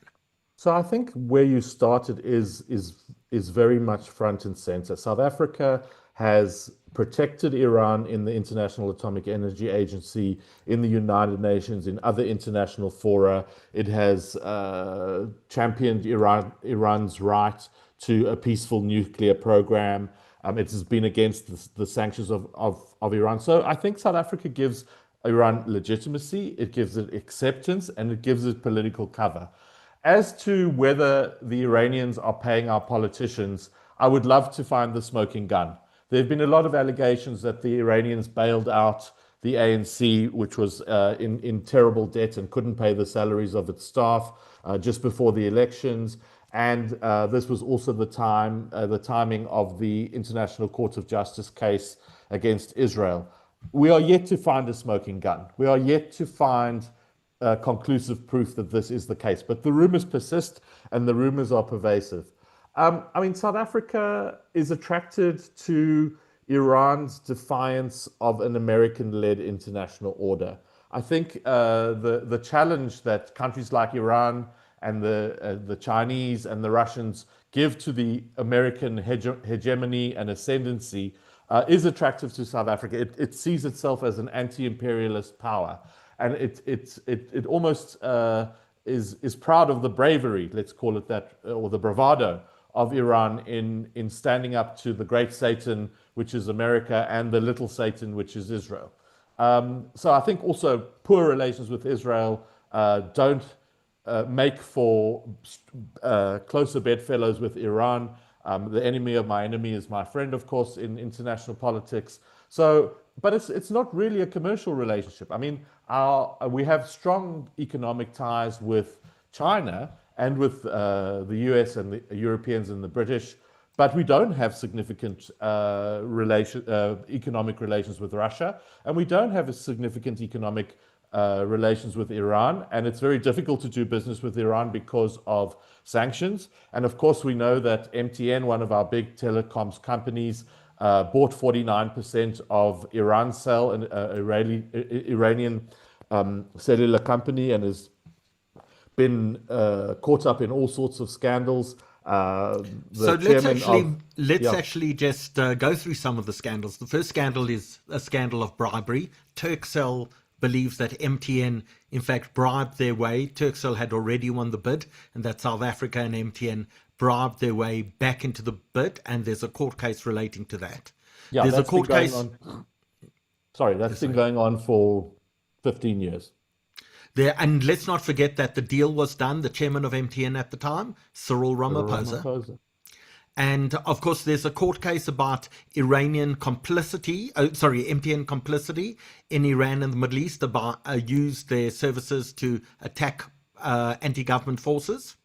In that, there's a court case relating to that. There have been all sorts of accusations against Irancell and MTN during the January uprising. There are a lot of court cases that are happening because of MTN's relationship with Iran.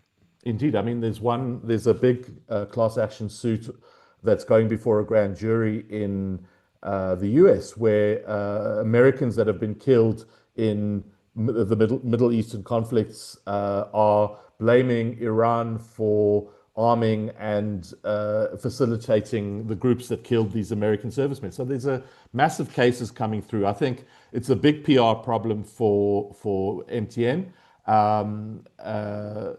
And as you absolutely rightly point out, Cyril Ramaphosa was in charge, was the chairman of MTN at that stage. So it's tried to exit the Iran market unsuccessfully. It can't repatriate its profits, so it's become a big albatross around the neck of the company. But it has millions and millions of subscribers. And yes, with the internet shutdown, the cellular companies are sharing some of the burden for blocking out the internet and communications, as Arash was talking about earlier. So it's dirty. Brian Azizalov tells us the story that his father, who was one of the few native Persian-speaking people in Durban, when the Iranian Navy used to arrive in the 1970s, he would be invited on board and he would be the translator between the South African Navy and the Iranian Navy in the pre-revolutionary days. Yeah, and those days were very different after 1979. Stephen Greaves, we're going to take a tour of Iran together with Dan Brotman here now. You're more than welcome to stay online, but just thank you for those remarkable insights. You are the expert on Iran in Africa, and we certainly hope to have you back in the not too distant future and talk about more of these very pertinent issues. Thanks. You've seen my ugly mug, so I'm going to take my camera off, but I will stay Just with you. Before you do, you are teaching a course at Melton on the relationship between Jews and Muslims. Give us a 30-second version of that, and we're going to put on the screen now as you do that, how people can find out more about it. Thank you so much. Yes, this is a course that's been run by Melton. It's aimed at adults, and it's looking at the 1300 years of Jewish-Muslim relations, why it's so difficult to have interfaith work today, and where we might draw from our past, from past eras, from past experiences, to really understand this relationship and what we can build on. So if people go to meltoncapetown.org, meltoncapetown.org, or scan the QR code, they can find out more about this course, which begins on the 18th of February. And how people scan the code is they just take out their phones, they point their camera at the QR code, that funny looking thing on the screen, and that should open up the website for you, and you should be able to register for the Melted course. I see it's about 2,400 Rand, and you can pay via a snap scan. And how many weeks is the course, Steve? 10 weeks. 10 weeks. And I've also been asked to modernize and bring it up to date. So we will also be looking at contemporary issues. Fantastic. Thank you so much, Steve. Thank you for joining Thanks, us Howard. this evening. Dan Brotman. Thank you, Steve. I also learned a lot. Thank you. Dan Brotman, there are many people who would think you are batshit crazy. You have traveled to some of the most dangerous places in the world, and you recently landed up in a prison in Lebanon. Tell us quickly that story. Yes, well, have spent the past 6 years traveling to some of the most interesting and controversial parts of the world. And I'll tell you, I actually have a slide. I'm going to tell you guys just very briefly about me, but some of my nationalities actually make it dangerous to travel to these places. My Israeli nationality, of course, endangered me in places like Iran and Lebanon. And in the fourth time in Lebanon, I was actually caught and imprisoned. But in Iran, I got away with it. And that's what I'm going to be speaking to you about today. So, in fact, we've covered the story of your imprisonment in Lebanon. That was on your way back from Syria. Correct. Give us a list of a few of the other places that anyone's mother would make sure their children never go to. Oh, I mean, I've done Iran, Iraq, Afghanistan. I'm going to Somaliland in a few weeks, which is now in the news. I've been to over 100 countries and continue to add to that list. And your citizenship, besides for your Israeli, your American, your Canadian, your South African, and is there British as well? No, well, let me actually go to I have a quick intro slide. Okay. I'm going to turn off my video and my audio and take us on a journey, Dan. Sure. Okay. Oops. 1 second. There we go. Can you see this? And perfect. And I'm just going to do slideshow.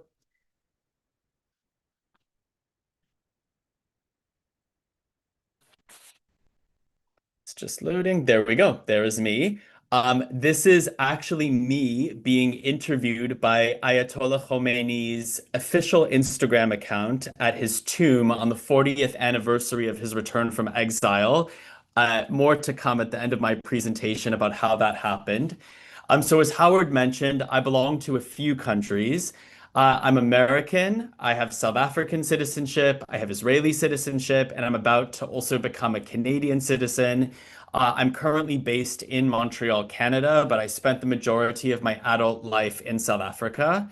I traveled to Iran in 2019, shortly after obtaining South African citizenship. So when I got my South African passport, I said, where can I go now that I couldn't before? So the very first place was North Korea. But then 1 month after that, I actually joined a tour to Iran.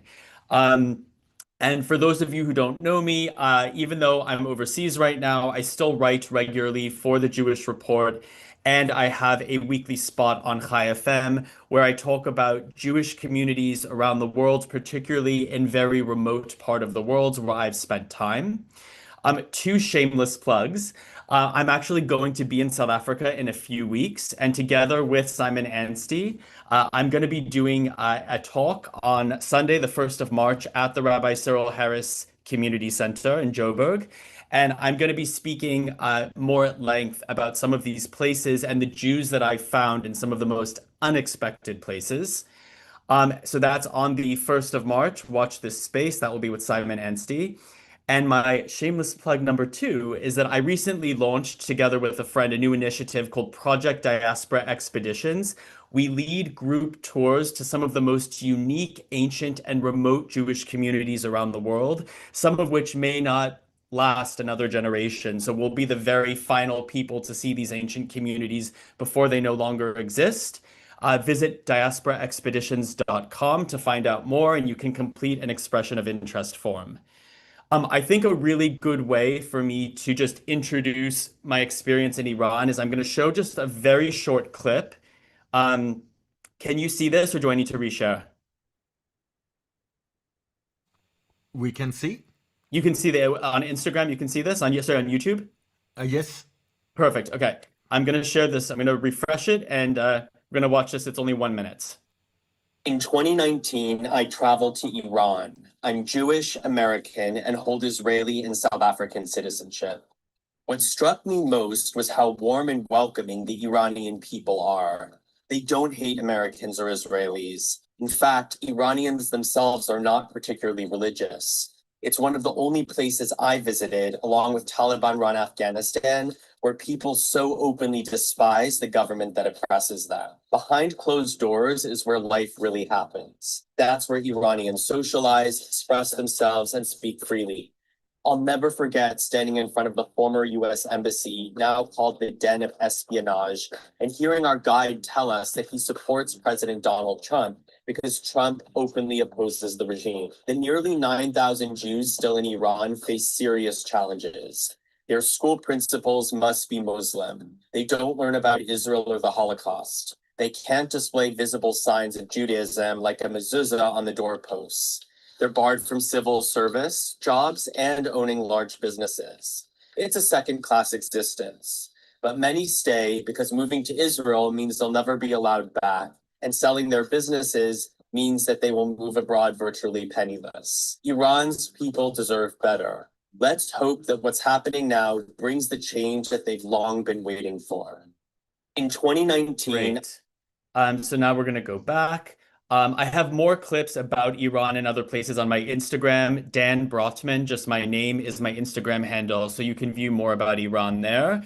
But I'm just going to tell you a bit about Iran, Jews in Iran, the Jews who still live in Iran, and what I saw when I was there. So in 1979, on the eve of the Islamic Revolution, there were 80,000 Jews in Iran. About 90% of those Jews have left the country. However, there are between 8,000 and 10,000 Jews still living in Iran. When I tell people that I spent time with the Jewish community in Iran, they're often shocked because they assume that Jews don't live there anymore. But Iran actually has the largest Jewish community today in the Middle East outside of Israel. And then within Iran, the vast majority, 7,000, are in Tehran, and there's about 1,500 each in Shiraz and Esfahan.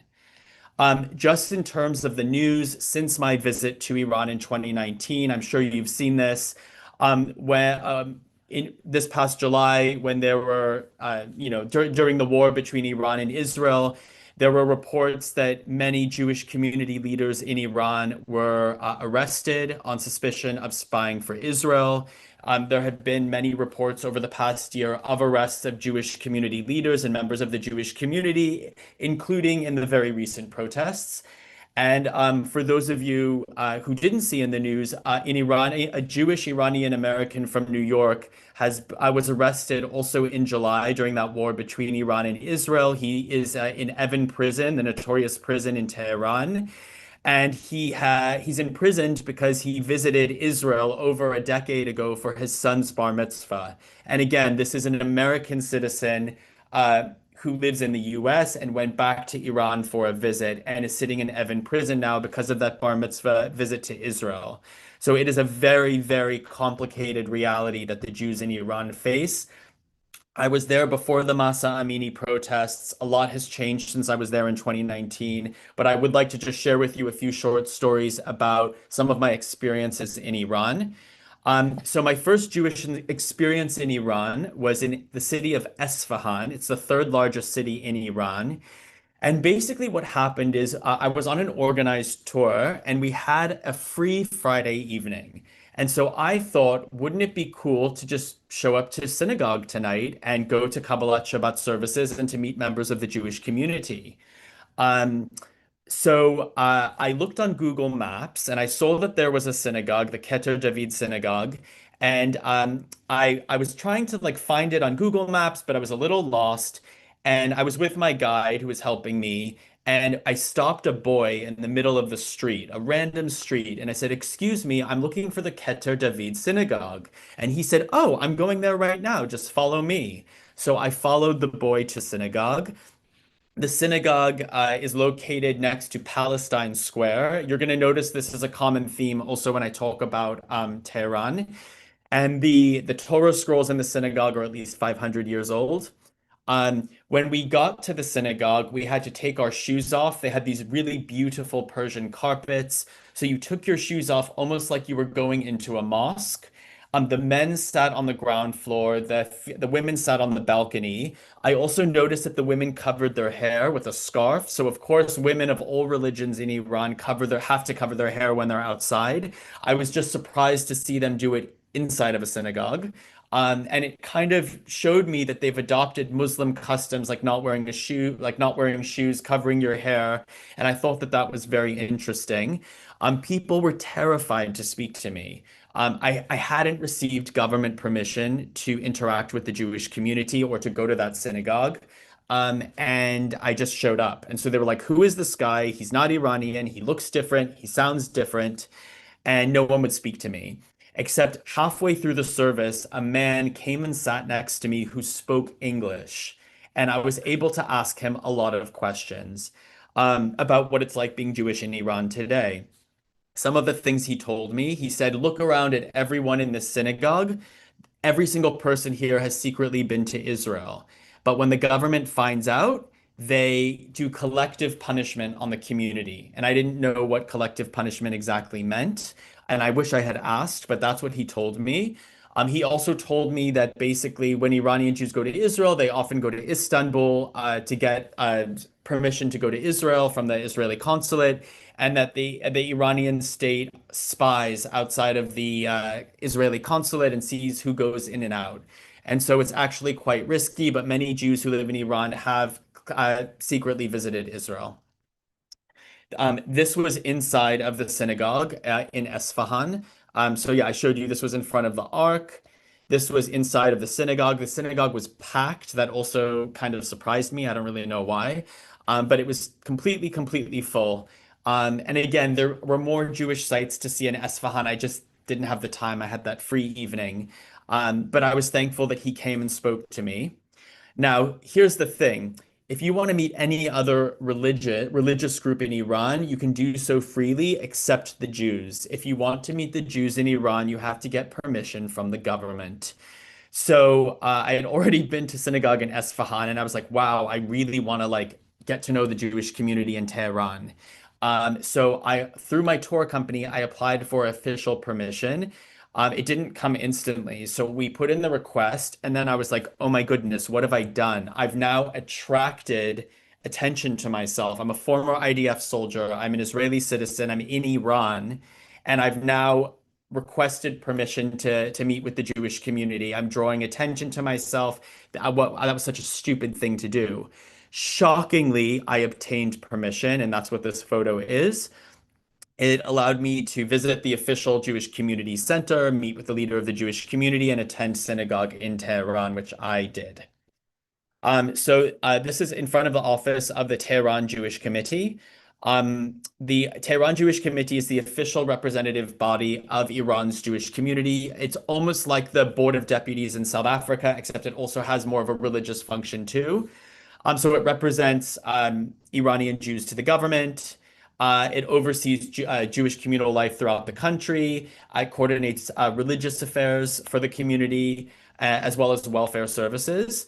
Also, it's worthwhile mentioning that most minorities, I don't think Baha'i, but other recognized religious minorities in Iran do have at least one representative in the Majlis, which is the Parliament of Iran. I may have mispronounced that, but the Parliament of Iran, the Jewish community is guaranteed one seat. So there is a Jewish representative in the Iranian parliament. I also just want to note that no one in Iran who I met, including in the Jewish community, knew about the fact that I had Israeli citizenship. I did not disclose that to anyone. That would have put people in serious jeopardy. This is in front of the Tehran Jewish Committee offices. I met with the leader of the Jewish community of Iran. He was very, very cagey. He was very scared, very suspicious.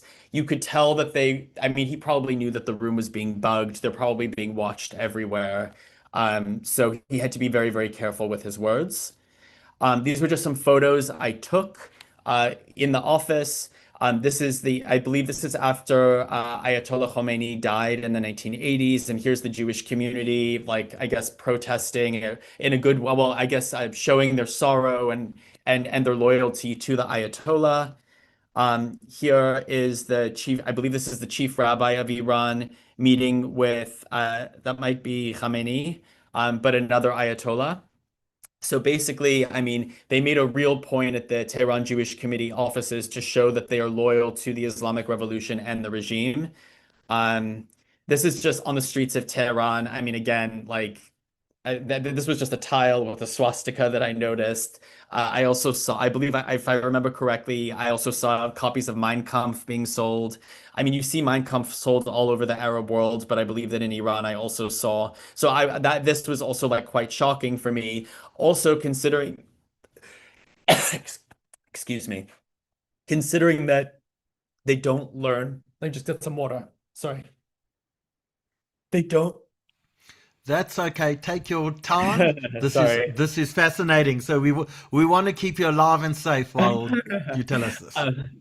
Yeah, so I know I mentioned this in the clip, but just I want to just reiterate a few really interesting facts. So in Iranian Jewish schools, the headmaster has to be Muslim. They cannot have a Jewish headmaster. They do not learn modern Hebrew. They do not learn about the state of Israel. They do not learn about the Holocaust. So again, knowing that that the Jews themselves don't learn about the Holocaust, certainly the general Iranian population doesn't. They had a leader who was a Holocaust denier, and seeing stuff like this sold on the street was quite disturbing for me. Then I went to the Abrishami synagogue on Palestine Street, which was the main synagogue in Tehran. It was built in 1965.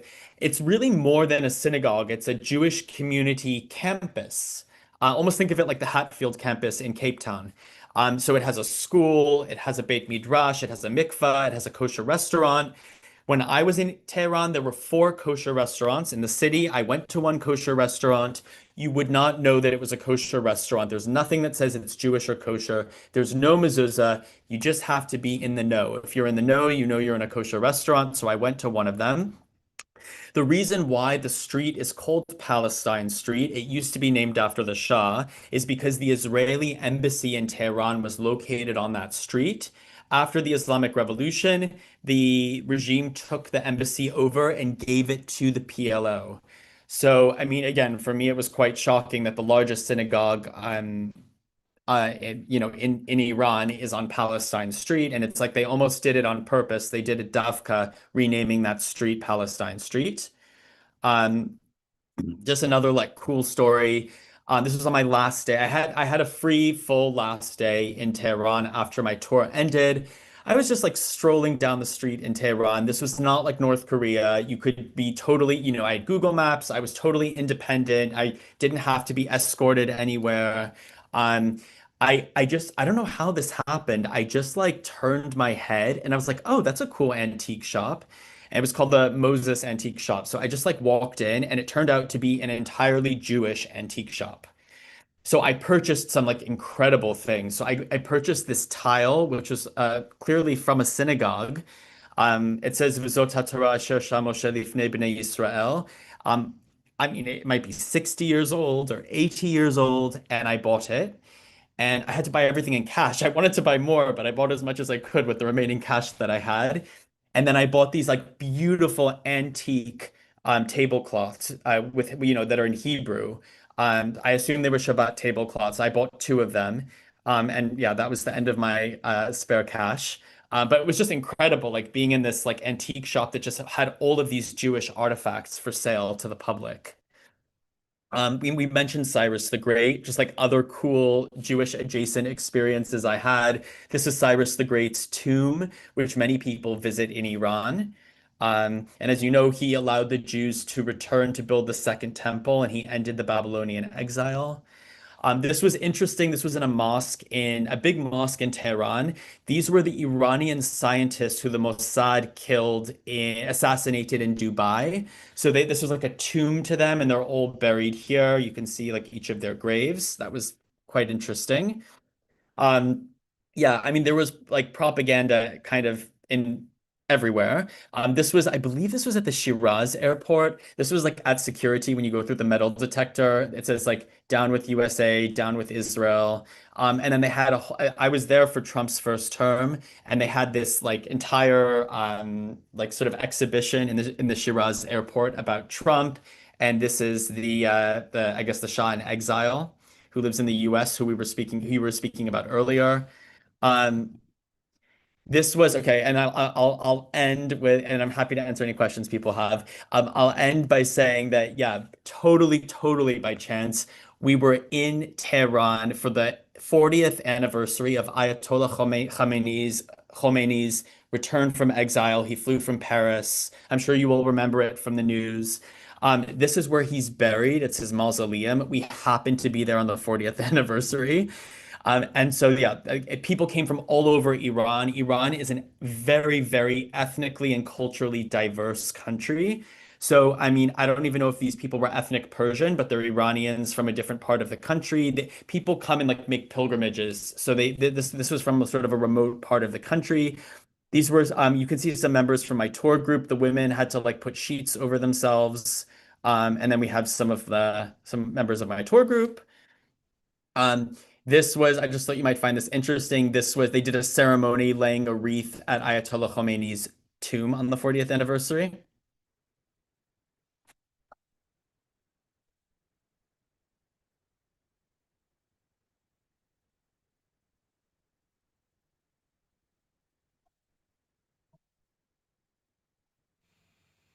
We don't have audio on that, Dan, but in fact, Okay, Ayatollah I'm sorry. Khamenei was, You don't have audio on?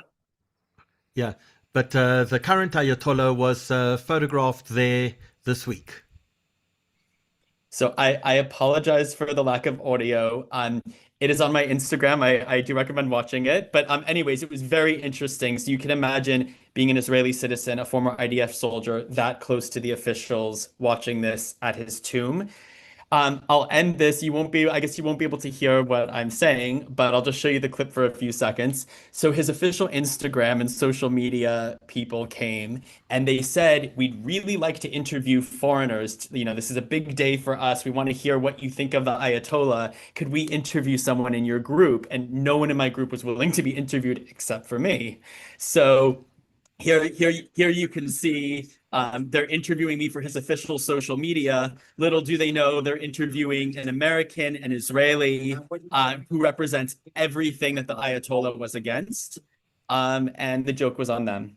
So with that, if anyone has any questions, I'm happy to answer questions. I do just want to say that, especially with a South Africa connection, something amazing that the South African Jewish community did that later that year is the community brought out 2 Iranian Jews from Tehran. They spoke on Chai FM. They were interviewed by the Jewish Report. They spoke throughout at Limud South Africa at all 3 conferences, and they spoke about being Jewish in Iran today. I don't know of any other Jewish community around the world who did such a thing. They're a very isolated community. They don't have links with other Jewish communities. So really kol hakavod to South Africa for doing that.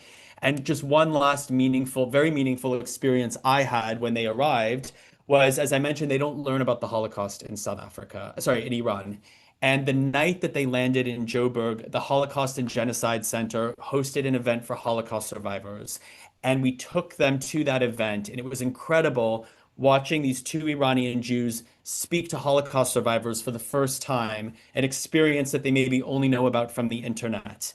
And it was because of the South African Jewish community that they were afforded the opportunity to actually meet Holocaust survivors. They're probably 2 of the very few people in their community who have done so. So if anyone has questions, I'm happy to stay on for a few and answer them. But thank you for hearing about my trip in 2019. So Dan, Louise wants to know, how difficult is it to get kosher food there? Not difficult at all. You got to remember, it's close to 10,000 Jews live there. It's a pretty observant community. I would assume most of the Jews there keep kosher, and there are plentiful kosher facilities. If there are any questions, quickly pop them into the chat on Zoom, on Facebook, on YouTube, and we'll quickly bring them across to Dan. While we do that, Dan, I have to take this moment and say you're going to Somaliland. Not many people maybe in the world have been to Somaliland. What are your expectations? So it's interesting. I planned the Somaliland trip before we knew about Israel recognizing Somaliland. So I was actually worried it was going to be kind of a boring destination. And then the recognition happened shortly after I booked my trip. And then Trump has been speaking a lot about Somalis. So actually, I think it's going to be quite interesting. I just want to tell, interesting story. I was in London and I went to go get my visa at the Somaliland mission. Again, it's not a real embassy because they're not recognized, but they have a mission. And I used my South African passport because at the time I was like, well, I can't use my Israeli passport and Trump seems to have a problem with Somalis. It's better to just go as a South African. They reprimanded me when I gave them my South African passport, and they said, your country, South Africa, did not support us yesterday at the United Nations. So it's almost ironic that if I had handed them an Israeli passport, I would have been welcomed. But South Africa is even seen as a pariah state within parts of the African continent because it seems to be on the wrong side of history on many issues, including the Somaliland issue. So, Dan, our last segment this evening is a bit of Persian cooking. And I want to know what the food was like in Iran before we actually show that segment. Originally broadcast during our Rosh Hashanah broadcast in 2021 with Rotem Liebsman from Israel, who is a half Iranian Israeli chef, and she made some traditional Iranian food for us. But tell us about the food. So, of course, the food was delicious. I love Persian food.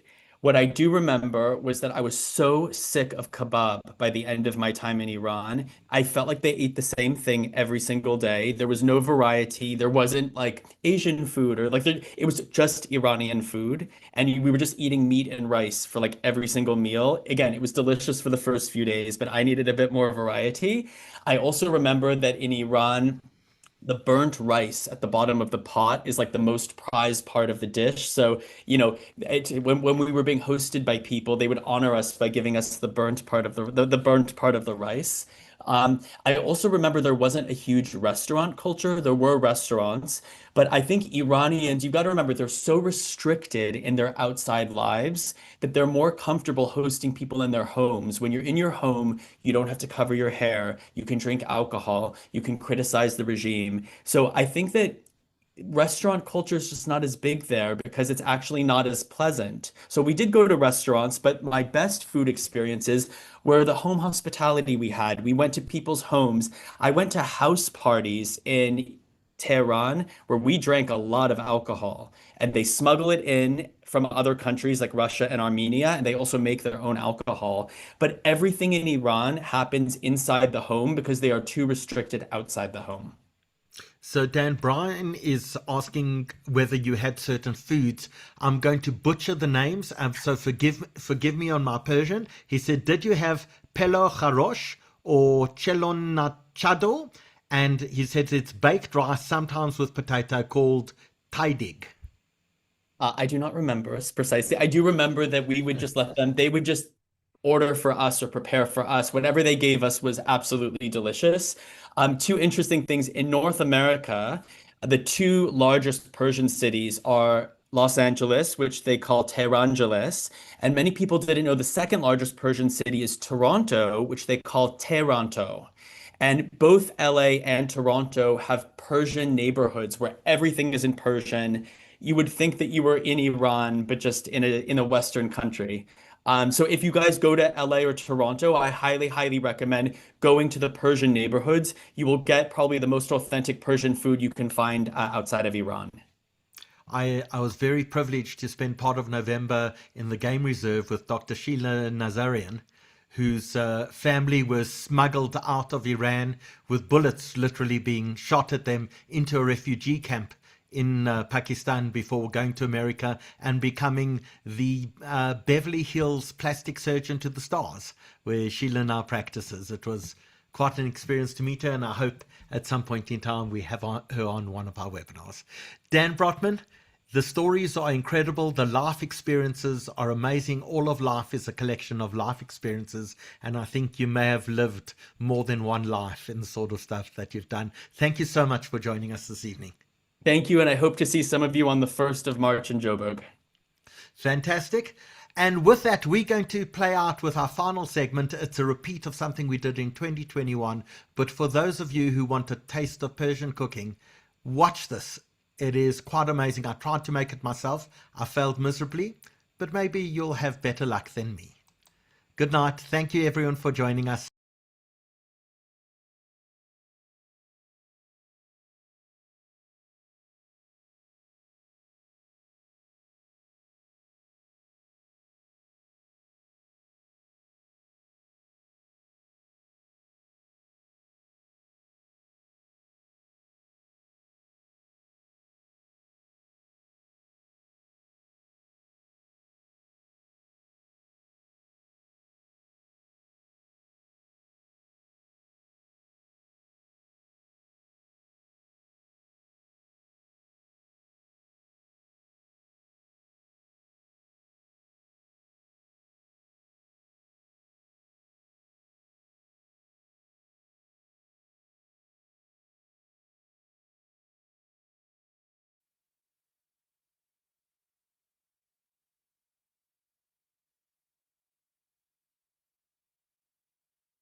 Okay, okay. I'm gonna make this is my Persian cookbook. I have another cookbook, but this is a Persian one because I'm half Persian, and I'm doing this rice, which I'm gonna make for Rosh Hashanah this year, and I have to tell before we start that Persian rice is we are cooking it completely different than regular rice or Indian rice, or or it's completely different because we cook it in two ways. The first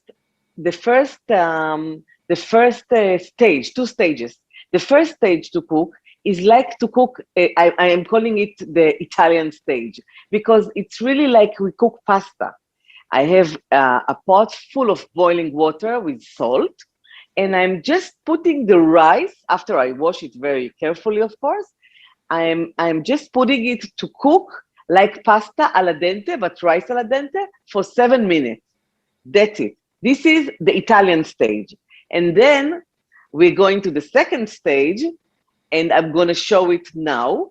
You really have to look carefully because it's a little bit tricky, but the result is really amazing, okay? So we're going to start now. 1 second.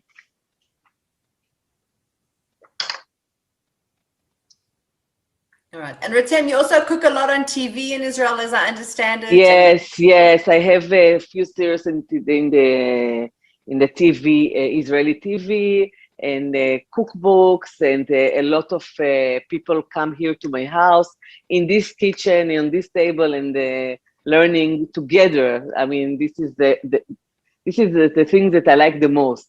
We are eating together, gathering, cooking together. It's really nice. I love it.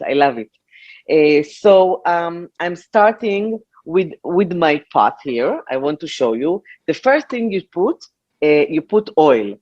And this is really tricky because the Persian supposed to be cooking without oil. This is not true, especially when we come to cooking rice. So we really need to put some oil, let's say 1 centimeter, okay? And we will put a little bit turmeric or saffron, okay? If you have saffron, you put a little bit of saffron or a little bit of turmeric just to get the right color on the bottom. I mean, everybody fight for this bottom of the pot because it's gonna be crispy and it's gonna be like a cake when I'm going to turn it over. So in order to get this crispy part, we're gonna put it on the stove for 1 second.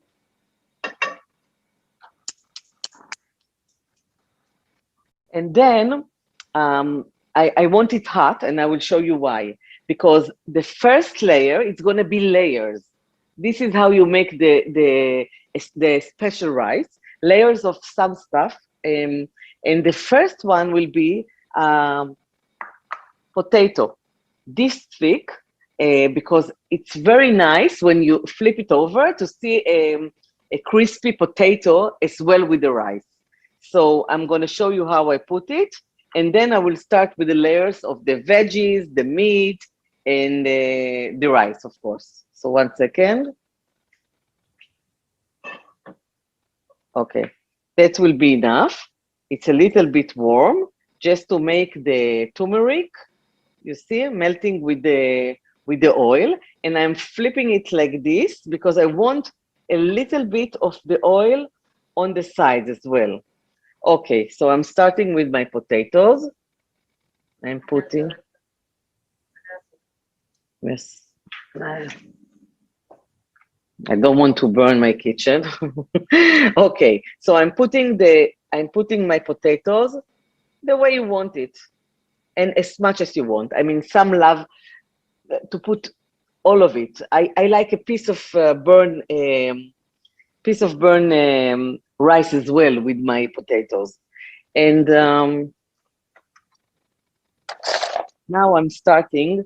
This is the rice, which I cook 7 minutes, like especially exactly like a pasta. Okay, it's not well done. It's just a little bit, and I'm putting some of it for the first layer. I hope you all see.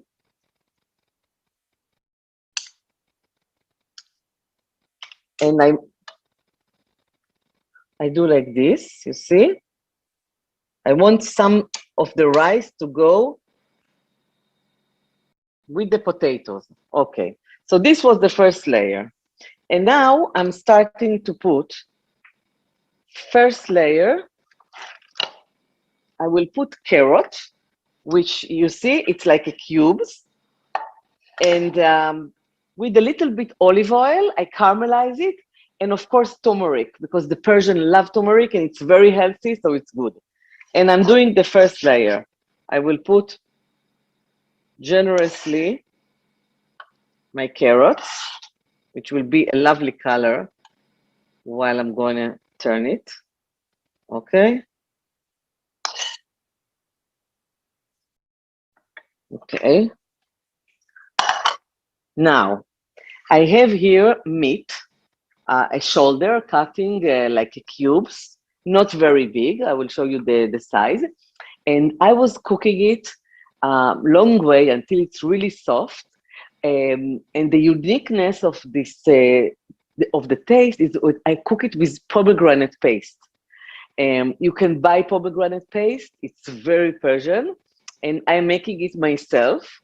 You just take pomegranate juice, fresh, and you cook it slowly, slowly, and it's becoming amazing sauce, sweet and sour. And then you add a few cups of a tablespoon of it to the dish, and it's amazing meat. So here we have it, and I'm putting my cubes like this. I hope you're gonna see. Okay. I don't want to put too much meat because I don't want it heavy. I just want a little bit in the middle to feel the taste of the meat. It's like it's a side dish. It's not a main dish. So it's not heavy on the meat, okay? We are doing now the raisin, handful, okay? This will give the taste a little bit sweetness. With the pomegranate, with the carrots, just imagine the taste. And fresh cumin seeds, which give the best zest to this dish. So I'm taking like a teaspoon and I'm putting it over, maybe a little bit more. That's it. This is the complete one layer, okay? Now I'm going back to do it exactly the same. So I have my rice here. And I'm using not a Persian even. I'm using basmati rice or jasmine rice or Persian rice, but make sure it's a good one, because the Persian has like 2,000 types of Persian rice, but only especially here in Israel, not a lot, and most of them are not good. Okay, another layer of white rice.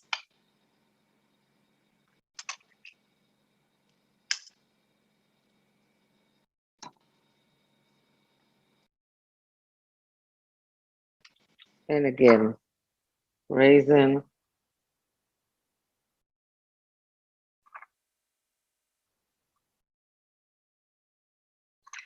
Carrots. Oh my God, actually, okay. Sorry, now you can see. Okay.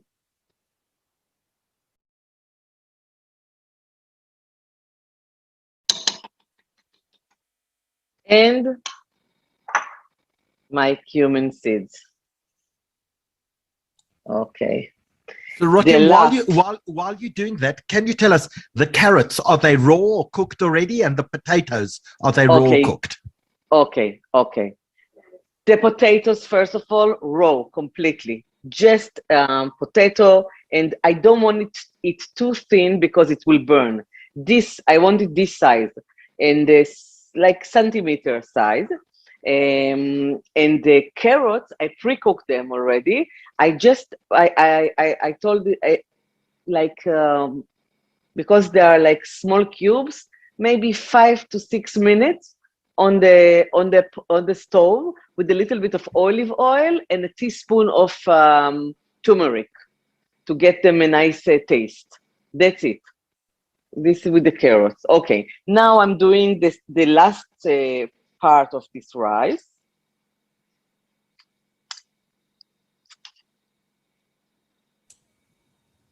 Okay. Yeah, I want to tell you something that is very important. Except the first layer, which I really make sure it's on the bottom. Here, the rice has to be really, whenever it falls, the way it stays. I don't push it. You see, it's loose. 1 second. All right, and the pot you're using, does it have to be a heavy pot or just a normal pot that you would use to cook? Okay, it's definitely not very heavy because you have to do the flipping. But what is important, especially for people who doesn't do it on a daily basis, that it will be like a non-stick one, so it will be easier to rise to get out of it. I will give you a few tips how to make it successful. Okay, so I have here the last one. That's it. Here, I make sure it's even. And then what is important is two things. First of all, we make like small holes. So we want the steam to go out, because the first question everybody is asking, there is no water in the rice. How it's gonna be cooked? This is a rice that we are cooking with no water. And this is steaming, because this is the method, because there is a lot of water in the rice for the first time we cook it. And this is enough. Now the oil will do the job. We're gonna put it now as is. First, cover it very well. I will show you how you do it. 1 second, coming. Okay. This, my grandmother used to do it, and I'm doing it. You put a towel, clean towel, on the top, because it's steamed, right? And then you cover it very well, and you put it like this. If somebody saw it before, because you can see it in a lot of places that Persian are cooking, you see this towel. And some of my readers even sent me a special one. They did it for me. It's beautiful to put it like a special towel, fitted to my to my pot. Okay, so this goes now. You remember the 7 minutes to cook the rice? Again, 7 minutes on high heat, really high heat. We want the bottom to get the crust, and this will give us the beginning of the crust. And we started with this. After 7 minutes, we put it on the lower heat we have in the stove. Really, really very low for another 50 minutes to an hour. In the middle, we will open and we will put a little bit of oil with turmeric on the top, just to get it a little bit moist, so it won't be dry.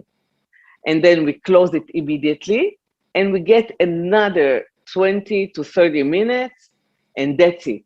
My rice cake will be ready. Now you can make the rice cake with any layers you want. Today I gave you the meat, carrot, and all the sweets that we have. It's for Rosh Hashanah, but you can put layers of greens, cilantro, basil, whatever, parsley, whatever you want, mint, or you can put red sauce. You can put, I have here in my book 20 recipes of this rice. So you can amaze your friends with any taste you want. Okay, so I'm gonna put it on the high heat, okay? 1 second. While you're doing that, Rotem, there's a question. What meat did you use? Is it lamb or beef? Okay, I used beef, and I used the shoulder. And this is the part that I like the most because it's really soft and nice. But lamb is amazing as well. And chicken will be great, really will be great. You can take leg of chicken or thighs, and you cook them as well before with the pomegranate, and then you add them to the rice. It's amazing. And you can skip the meat as well. You can put only veggies, which is nice. You can do it like vegetarian, of course. And another question came in, what oil did you use? Is it olive oil or canola? Okay, a good question, because, my grandmother, she used canola oil, of course. She would die if she see olive oil. And I'm telling you that I'm using olive oil now. But it's great both ways. It's really, it doesn't matter. If you like even grape seeds oil, it's good. It's very good as well. Avocado oil even. Of course, the tradition is the regular oil. Fantastic. Okay. So 1 second, let me move it. Now I want to tell you, I have, of course, the pre-cooked, I did the pre-cooked dish already, and I want to explain how, if you want really, this is a very nervous moment to flip the rice, of course. Am I Persian? Am I real or not? This is always the question. And you have few tricks for that. First of all, when you take this, the pot out of the heat, out of the fire, it's very important that you put the bottom of the pot in a cold water, and the differences between the heats make it loose, so it can go out. Okay, this is very important to make. You just take I don't know, just a plate with cold water, and you put a little bit, just the bottom. So I'm bringing my ready one. You see, this is another pot, and I will open now. I hope you can see. Let's do it like this. You see? Yes? Okay. It's hot. 1 second. Okay. And then you take it. 1 second. So this is the big test. This is the big moment. This is the big moment, especially with all the audience. A little prayer, Persian prayer. 1, 2, 3. Wow. 1 second.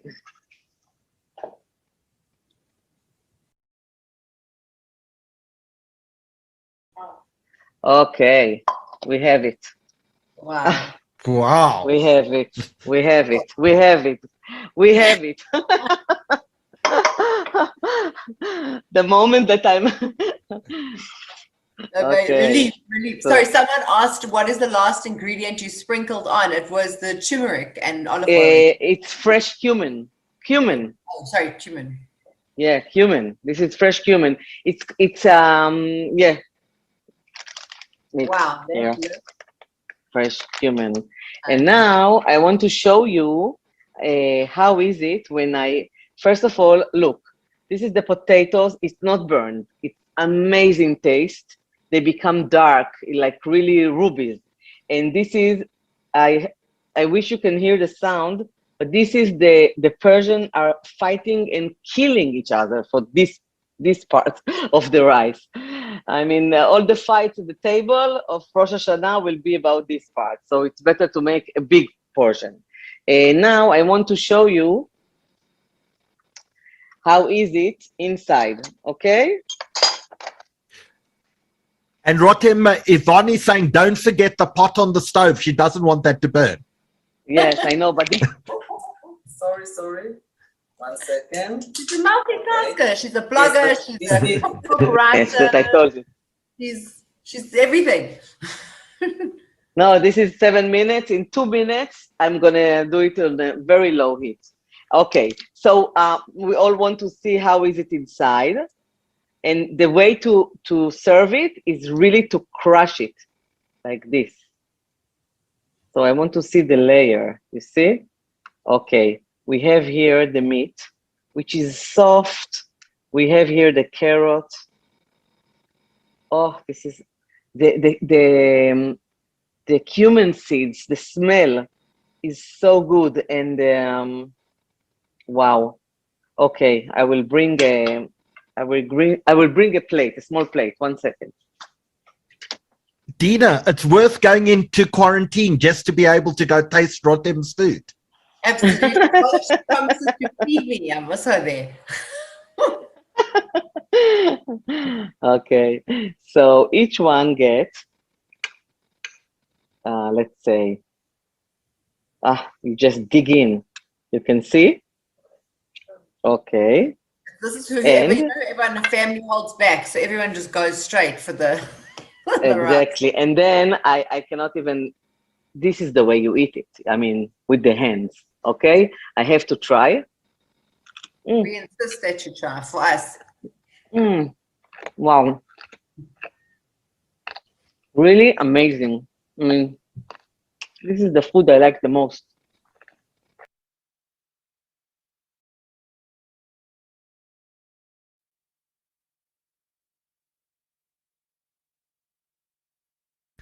That's us for tonight. Thank you for joining us for an evening of politics, of revolution, of music, of travel, and most importantly, some delicious flavors. So we'll see you again soon. Thank you, everyone. Have a good night.